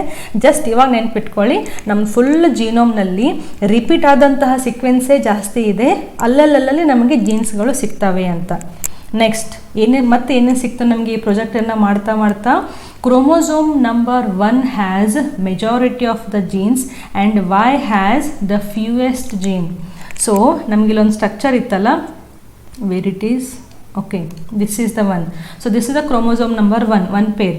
ಸೊ ಕ್ರೋಮೋಸೋಮ್ ನಂಬರ್ 1 ಮೇಲ್ಗಡೆ ನಮಗೆ ಮೆಜಾರಿಟಿ ಆಫ್ ದ ಜೀನ್ಸ್ ಇದಾವಂತೆ, and chromosome number Y, so chromosome number Y ಏನಿದೆ ಅದರ ಮೇಲ್ಗಡೆ ಲೀಸ್ಟ್ ನಂಬರ್ ಆಫ್ ಜೀನ್ಸ್ ಇದಾವಂತೆ. ಸೊ ಕ್ರೋಮೋಸೋಮ್ಸ್ ಅಂದರೆ ಅಲ್ಟಿಮೇಟ್ಲಿ ಅಲ್ಲಿ DNA ಇರುತ್ತೆ, DNA ಅಂತಂದರೆ ಜೀನ್ಸ್ ಇರ್ತವೆ. ಸೊ ಅದರಲ್ಲಿ ಕ್ರೋಮೋಸೋಮ್ ನಂಬರ್ 1 ಮೇಲೆ 2968 ಜೀನ್ಸ್ ಇದ್ದಾವೆ, ಅಷ್ಟೊಂದು ಜೀನ್ಸ್ ಇದ್ದಾವೆ. ಆ್ಯಂಡ್ Y ಕ್ರೋಮೋಸೋಮ್ ಮೇಲೆ ಜಸ್ಟ್ 231 ಜೀನ್ಸ್ಗಳು ಮಾತ್ರ ಇದ್ದಾವೆ. ಆ್ಯಂಡ್ ಜಸ್ಟ್ ರಿಮೆಂಬರ್, ಇದೇನು ಹ್ಯೂಮನ್ ಜೀನೋಮ್ ಪ್ರಾಜೆಕ್ಟ್ ಇದೆಯಲ್ಲ, ಇದು ಸ್ಟಾರ್ಟ್ ಆಗಿದ್ದು 1990ಯಲ್ಲಿ, ಕಂಪ್ಲೀಟ್ ಆಗಿದ್ದು 2003ನಲ್ಲಿ. ಅಂದರೆ ಅಪ್ರಾಕ್ಸಿಮೇಟ್ಲಿ 13 ಇಯರ್ಸ್ವರೆಗೂ ಈ ಪ್ರಾಜೆಕ್ಟನ್ನು ಮಾಡಿದ್ದಾರೆ ಸೀಕ್ವೆನ್ಸನ್ನು ಕಂಡುಹಿಡಿಯಲಿಕ್ಕೆ. ಅದರಲ್ಲಿ ರೀಸೆಂಟಾಗಿ ಲಾಸ್ಟ್ ಸೀಕ್ವೆನ್ಸನ್ನು ಮಾಡಿರುವಂತಹ ಕ್ರೋಮೋಸೋಮ್ ಯಾವುದು ಅಂದರೆ ಕ್ರೋಮೋಸೋಮ್ ನಂಬರ್ 1. 2006ನಲ್ಲಿ ರೀಸೆಂಟಾಗಿ ಈ ಕ್ರೋಮೋಸೋಮದ್ದು ಸೀಕ್ವೆನ್ಸನ್ನು ಕಂಪ್ಲೀಟ್ ಮಾಡಿದ್ದಾರೆ. ಸೊ ಹೇಳೋಕ್ಕೆ ಇದು 13 ಇಯರ್ಸ್ 2003ನಲ್ಲಿ ಮುಗೀತು ಅಂತ, ಬಟ್ ಸ್ಟಿಲ್ ಅದು ಜಾಸ್ತಿ ಟೈಮನ್ನೇ ತೊಗೊಂಡಿದೆ. 2006ನಲ್ಲಿ ನಮಗೆ ಕ್ರೋಮೋಸೋಮ್ ನಂಬರ್ 1ದ್ದು ಕಂಪ್ಲೀಟಾಗಿ ಸೀಕ್ವೆನ್ಸ್ ಸಿಕ್ಕಿದೆ. ಓಕೆ, ಸೊ ಈ ಪಾಯಿಂಟ್ ನೆನ್ಪಿಟ್ಕೊಳ್ಳಿ. ಕ್ರೋಮೋಸೋಮ್ ನಂಬರ್ 1ನಲ್ಲಿ ಹೈಯೆಸ್ಟ್ ಜೀನ್ಸ್ ಇದೆ, ವೈ ಕ್ರೋಮೋಸೋಮ್ಸ್ ಮೇಲ್ಗಡೆ ಕಡಿಮೆ ಲೋವರ್ ಜೀನ್ಸ್ ಇದ್ದಾವೆ. ನೆಕ್ಸ್ಟ್ ನಾವು ಈ ಪಾಯಿಂಟ್ ಅರ್ಥ ಆದರೆ ನಿಮಗೆ DNA ಫಿಂಗರ್ ಪ್ರಿಂಟಿಂಗ್ ಅರ್ಥ ಆಗುತ್ತೆ. Scientist have identified about 1.4 million locations ಎಲ್ಲಿ on DNA where single base DNA difference, ಅದನ್ನು ನಾವು SNP ಅಥವಾ ಸಿಂಗಲ್ ನ್ಯೂಕ್ಲಿಯೋಟೈಡ್ ಪಾಲಿಮಾರ್ಫಿಸಮ್ ಅಂತ ಕರೀತಾರೆ, occurs in human. This information promises to revolutionize the process of finding chromosomal locations for disease associated sequence and tracing human history. ಇದೇನಂತಂದರೆ ಒಂದು word ಇದೆ, SNP ಅಂತ ಕರೀತಾರೆ, single nucleotide, ಇಲ್ಲಿದೆ single nucleotide polymorphism, SNP. Okay, what is this single nucleotide polymorphism? Just imagine this is my DNA, this is my DNA, Hema ma'ams, and this is one student. ನಿಮ್ದು ಯಾರ್ದು ನಿಮ್ಮ ಹೆಸರು ಗೊತ್ತಿಲ್ಲ ನನಗೆ XYZ ಅಂತ ಅಂದ್ಕೊಳ್ಳಿ, ಇದು ನಿಮ್ಮದು DNA. So this is my DNA and this is ನನ್ನ ಸ್ಟೂಡೆಂಟ್ದು ಯಾರ್ದು DNA ಅಂತ. ಈ ಕಂಟಿನ್ಯೂಸ್ ಆಗಿ ಇಲ್ಲೊಂದು ಬೇಸ್ ಪೇರಿಂಗ್ ಇದೆ ಅಂತ ಒಂದು 5-6 ಅಷ್ಟೇ ಹೇಳ್ತೀನಿ ರೀ. ATGCAT ಇದು ಒಂದು ಸಿಕ್ವೆನ್ಸಿಂಗ್. ಹಾಗೆ ಇಮ್ಯಾಜಿನೇಷನ್ ಕೊಡ್ತಾ ಇದ್ದೀನಿ, ಹಿಂಗೆ ಇರಂಗಿಲ್ಲ ಸಿಕ್ವೆನ್ಸಿಂಗ್ ಬೇರೆಯೇ ಇರುತ್ತೆ. ಇದು ನನ್ನ ಸಿಕ್ವೆನ್ಸ್. ನನ್ನ ಸ್ಟೂಡೆಂಟಿದ್ದು ಹೆಂಗಿದೆ ಅಂದರೆ ಇಲ್ಲೂ A ಇದೆ, ಇಲ್ಲೂ T ಇದೆ, ಇಲ್ಲಿ G ಇದೆ, ಓಕೆ, ನೆಕ್ಸ್ಟ್ ಇಲ್ಲಿ A ಇದೆ, T ಇದೆ, ಇಲ್ಲಿ C ಇರೋ ಬದಲಿ ಜಸ್ಟ್ T ಇದೆ ಅಂತ ಇಮ್ಯಾಜಿನ್ ಮಾಡಿ. ಸೊ ಇದು ಸ್ವಲ್ಪ ನಮಗಿಲ್ಲಿ ಚೇಂಜ್ ಆಯಿತು. Okay, so human genome project ಮಾಡ್ತಾ ನಮಗೇನು ಅರ್ಥ ಆಯಿತು ಅಂತಂದರೆ, ನೀವು ಹ್ಯೂಮನ್ ಪಾಪ್ಯುಲೇಷನದ್ದು ಜನರಲ್ ಆಗಿ ತೊಗೊಂಡ್ರೆ ಎಷ್ಟು ಪಾಯಿಂಟ್ ಇದಾವಂತೆ, ಆಲ್ಮೋಸ್ಟ್ 1.4 ಮಿಲಿಯನ್ ಲೊಕೇಶನ್ಸ್. ಅಂದರೆ ನಂದು ಎಂಟೈರ್ DNA ಮೇಲ್ಗಡೆ 1.4 ಮಿಲಿಯನ್ ಪ್ಲೇಸಸ್ ಇದ್ದಾವೆ. ಅಲ್ಲಿ ಏನಾಗಿದೆ ಅಂತಂದರೆ ಜಸ್ಟ್ ಒಂದೇ ಒಂದು ನ್ಯೂಕ್ಲಿಯೋಟೈಡ್ ಬೇಸ್ ಏನಿದೆ ಅದು ಚೇಂಜ್ ಆಗಿದೆ ಅಂತ. ಇದನ್ನು ನಾವು ಸಿಂಗಲ್ ನ್ಯೂಕ್ಲಿಯೋಟೈಡ್ ಪಾಲಿಮಾರ್ಫಿಸಮ್ ಪಾಲಿ ಅಂದರೆ ಮೆನಿ ಅಂತ ಅರ್ಥ, ಮಾರ್ಫಿಸಮ್ ಅಂದರೆ ಕಾಣೋದು. ಸೊ ನಮ್ಮ DNA ನಾವು ಸಿಕ್ವೆನ್ಸಿಂಗ್ ಮಾಡ್ತಾ ನಮಗೇನು ಗೊತ್ತಾಗಿದೆ ಅಂದರೆ ಮೆಜಾರಿಟಿ ನಮ್ಮೆಲ್ಲದರಲ್ಲೂ majority of the DNA content same ಇದೆ. ಎಷ್ಟು ಅದು 99.9% of DNA in all of us is same. Can you believe this? So ನಂದು, ನಿಮ್ಮದು, ನಿಮ್ಮ ಕಾಲೇಜಲ್ಲಿರೋದು, ನಿಮ್ಮ ಫ್ಯಾಮ್ಲಿನಲ್ಲಿರೋದು ಎಲ್ಲರದ್ದು ಇಷ್ಟು % DNA ನಮ್ಮದು ಸೇಮ್ ಇದೆ. ನಾವೇನಕ್ಕೆ ಚೇಂಜ್ ಇದ್ದೀವಲ್ಲ ಅದಕ್ಕೆ ಕಾರಣ ಜಸ್ಟ್ 0.1% ಆಫ್ DNA ಮಾತ್ರ. ಸೊ ಇಮ್ಯಾಜಿನ್ 0.1% DNA ಡಿಫ್ರೆನ್ಸ್ ಇರೋದಕ್ಕೆ ನಮಗೆ ಇಷ್ಟೊಂದು ನಾವು ಡಿಫ್ರೆಂಟ್ ಆಗಿದ್ದೀವಿ. ಒಬ್ಬರಿದ್ದಂಗೆ ಇನ್ನೊಬ್ಬರಿಲ್ಲ. ಇನ್ನು ಪೂರ್ತಿ DNA ಡಿಫ್ರೆಂಟ್ ಆಗಿಬಿಟ್ಟಿದ್ರೆ ಏನಾಗ್ತಾ ಇತ್ತು? ದ್ಯಾಟ್ ಮೀನ್ಸ್ ಈ DNAದಲ್ಲಿ ಜಸ್ಟ್ ಒಂದೊಂದು ನ್ಯೂಕ್ಲಿಯೋಟೈಡ್ಸ್ಗಳು ಅಲ್ಲೊಂದು ಚೇಂಜು ಇಲ್ಲೊಂದು ಚೇಂಜು ಇದ್ದಾವೆ ಅಂತ ಅರ್ಥ. ಸೊ ಸೈಂಟಿಸ್ಟು ಒಂದು ಕ್ರೋಮೋಸೋಮನ್ನು ತೊಗೊಂಡ್ರೆ ನೀವು, ದಿಸ್ ಈಸ್ ಒನ್ ಕ್ರೋಮೋಸೋಮ್. ಈ ಕ್ರೋಮೋಸೋಮ್ ಮೇಲ್ಗಡೆ 1.4 ಮಿಲಿಯನ್ ಲೊಕೇಶನ್ಸ್ ಇದಾವಂತೆ. ಆ ಲೊಕೇಶನಲ್ಲಿ ಏನಿದೆ ಅಂತಂದರೆ, ನನ್ನರಲ್ಲಿ T ಇದ್ದರೆ ನಿಮ್ಮದ್ರಲ್ಲಿ A ಇರ್ಬೋದು, ಇನ್ನೊಬ್ಬರಲ್ಲಿ G ಇರ್ಬೋದು. ಈ ಲೊಕೇಶನಲ್ಲಿ ನನ್ನದಲ್ಲಿ C ಇದ್ದರೆ ನಿಮ್ಮದಲ್ಲಿ G ಇರ್ಬೋದು. ಸೊ ಒಂದೇ ಒಂದು ಲೊಕೇಶನಲ್ಲಿ ಜಸ್ಟ್ ಒಂದೇ ಒಂದು ನ್ಯೂಕ್ಲಿಯೋಟೈಡ್ ಚೇಂಜ್ ಆಗಿರುವಂತಹ ಪಾಸಿಬಿಲಿಟಿ ಜಾಸ್ತಿ ಇದೆ. ಇದನ್ನು SNP ಅಂತ ಕರೀತಾರೆ. Very important concept. What you mean by SNP? SNP ಅಂದರೆ ಸಿಂಗಲ್ ನ್ಯೂಕ್ಲಿಯೋಟೈಡ್ ಪಾಲಿಮಾರ್ಫಿಸಮ್ ಅಂದರೆ ಬೇರೆ ಬೇರೆ, ಮೆನಿ ಅಂತ ಅರ್ಥ. ಸೊ ಸಾಕಷ್ಟು ಕಡೆ ಜಸ್ಟ್ ಒಂದೇ ಒಂದು ನ್ಯೂಕ್ಲಿಯೋಟೈಡು ನಮ್ಮಲ್ಲಿ ಚೇಂಜ್ ಇದ್ದಾವೆ, ಮಿಕ್ಕಿದೆಲ್ಲನೂ ಸೇಮ್ ಇದೆ. ಅದಕ್ಕೆ ಇಲ್ಲಿ 99.9% DNA ನಮ್ಮದು ಸಿಮಿಲರ್ ಆಯಿತು. ಒಂದೊಂದು ಕಡೆ ಒಂದೊಂದೇ ನ್ಯೂಕ್ಲಿಯೋಟೈಡ್ ಕೂಡ ಚೇಂಜ್ ಇದ್ದಾವೆ ಅಂತ ಅರ್ಥ. ಸೊ ಈ ಪಾಯಿಂಟನ್ನು ಇನ್ನೂ ಓದಿ ಮುಗಿಸ್ಬಿಡೋಣ. So scientist have identified 1.4 million locations where single base DNA difference that is single nucleotide polymorphism occurs in human being. ಇದನ್ನು ನೀವು ನೆನ್ಪಿಟ್ಕೊಳ್ಳಿ, ಈ ಪಾಯಿಂಟನ್ನು ನೆನ್ಪಿಟ್ಕೊಳ್ಳಿ. ನಾವು ನೆಕ್ಸ್ಟ್ DNA ಫಿಂಗರ್ ಪ್ರಿಂಟಿಂಗ್ನಲ್ಲಿ ಇದ್ರ ಮೇಲ್ಗಡೆ ಡಿಸ್ಕಷನ್ ಮಾಡೋದಿದೆ. So this completes the human genome project. So human genome ಪ್ರಾಜೆಕ್ಟ್ದು salient features very very important. ನಮ್ಮದು ಇಂಡಸ್ಟ್ರಿಗೆ ಅಥವಾ ಎವಲ್ಯೂಷನ್ ಪಾಯಿಂಟಿಗೆ, ನಮ್ಮ ಡಿಸಾರ್ಡರ್ಸು ಡಿಸೀಸಸನ್ನು ಸ್ಟಡಿ ಮಾಡಲಿಕ್ಕೆ ಹ್ಯೂಮನ್ ಜೀನೋಮ್ ಪ್ರಾಜೆಕ್ಟಿಂದ ಸಾಕಷ್ಟು ಕೊಡುಗೆಗಳು ಸಿಕ್ತು, ಇನ್ಫಾರ್ಮೇಷನ್ ಸಿಕ್ತು. ಈ ಇನ್ಫಾರ್ಮೇಷನ್ನ ಇಟ್ಕೊಂಡು ನಾವು ಸಾಕಷ್ಟು ಇಶ್ಯೂಸ್ಗಳನ್ನು ಸಾಲ್ವ್ ಮಾಡ್ಕೋಬೋದು. ಸೊ ಎಲ್ಲ ಪಾಯಿಂಟ್ಸನ್ನು ಒಂದ್ಸತಿ ನೆನ್ಪಿಟ್ಕೊಳ್ಳಿ. ಎಷ್ಟು ಜೀನ್ಸ್ ಇದ್ದವು, ಅದರಲ್ಲಿ ಲಾರ್ಜೆಸ್ಟ್ ಜೀನನ್ನು ಹೊಂದಿರುವಂಥ ಕ್ರೋಮೋಸೋಮ್ ಯಾವುದು, ಲೋವರ್ ನಂಬರ್ ಆಫ್ ಜೀನ್ಸನ್ನು ಹೊಂದಿರುವಂತಹ ಕ್ರೋಮೋಸೋಮ್ಸ್ ಯಾವುದು, ಹೈಯೆಸ್ಟ್ ಬೇಸಸನ್ನು ಹೊಂದಿರುವಂತಹ ಜೀನ್ ಯಾವುದು. ಇದರಲ್ಲಿ ಸಾಕಷ್ಟು ಕ್ವಶನ್ಸ್ಗಳು ಬರ್ಬೋದು. Silent features of human genome project. So ಇದರಲ್ಲಿ ನಾವು ಏನೇನು ಓದಿದ್ವಿ, ಇಂಟ್ರೊಡಕ್ಷನ್ ಆಯಿತು ಫಸ್ಟು, ಅಂದರೆ ಏನು ಅಂತ, ಗೋಲ್ಸ್ ಓದಿದ್ವಿ, ಏನೇನು ರೀಚ್ ಮಾಡಬೇಕು ಅಂತ ಅಂದ್ಕೊಂಡಿದ್ವಿ ಅಂತ, ಹೆಂಗೆ ರೀಚ್ ಮಾಡಬೇಕು ಮೆಥಡ್ಸನ್ನು ಓದಿದ್ವಿ, ದಟ್ ಈಸ್ ಸೀಕ್ವೆನ್ಸ್ ಅನೋಟೇಷನ್. ಅದಾದಮೇಲೆ ಸೈಲೆಂಟ್ ಫೀಚರ್ಸ್, ನಾವೇನೇನು ಗೋಲ್ಸನ್ನು ಇಟ್ಕೊಂಡ್ವಲ್ಲ ಅದರಲ್ಲಿ ನಾವು ಏನೇನನ್ನು ಅಚೀವ್ ಮಾಡಿ ಕಂಡುಹಿಡಿದ್ವಿ, ಹೊಸ ಪಾಯಿಂಟ್ಸನ್ನು ಏನು ಕಂಡುಹಿಡಿದ್ವಿ.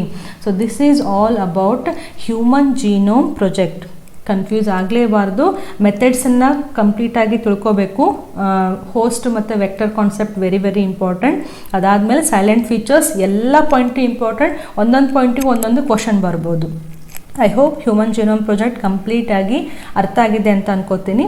ಇದಾದಮೇಲೆ next video DNA finger printing, ಅದನ್ನು ಮಾಡಿ ಮುಗಿಸಿ ಈ ಚಾಪ್ಟರ್ನ ಕಂಪ್ಲೀಟ್ ಮಾಡೋಣ. ಸೊ ನೋಟ್ಸ್ ಅಂತ ಸಪ್ರೇಟಾಗಿ ಕೇಳಬೇಡಿ. ಇಲ್ಲಿರುವಂತಹ ಪ್ರತಿಯೊಂದನ್ನು ನಾನೇನು ಶಾರ್ಟಾಗಿ ಹಾಕಿದ್ದೀನಲ್ಲ ಬರೆದು, ಅದೆಲ್ಲವೂ ನೋಟ್ಸ್ ಥರ ನೀವು ರೆಫರ್ ಮಾಡ್ಬೋದು. So will meet again in the next video.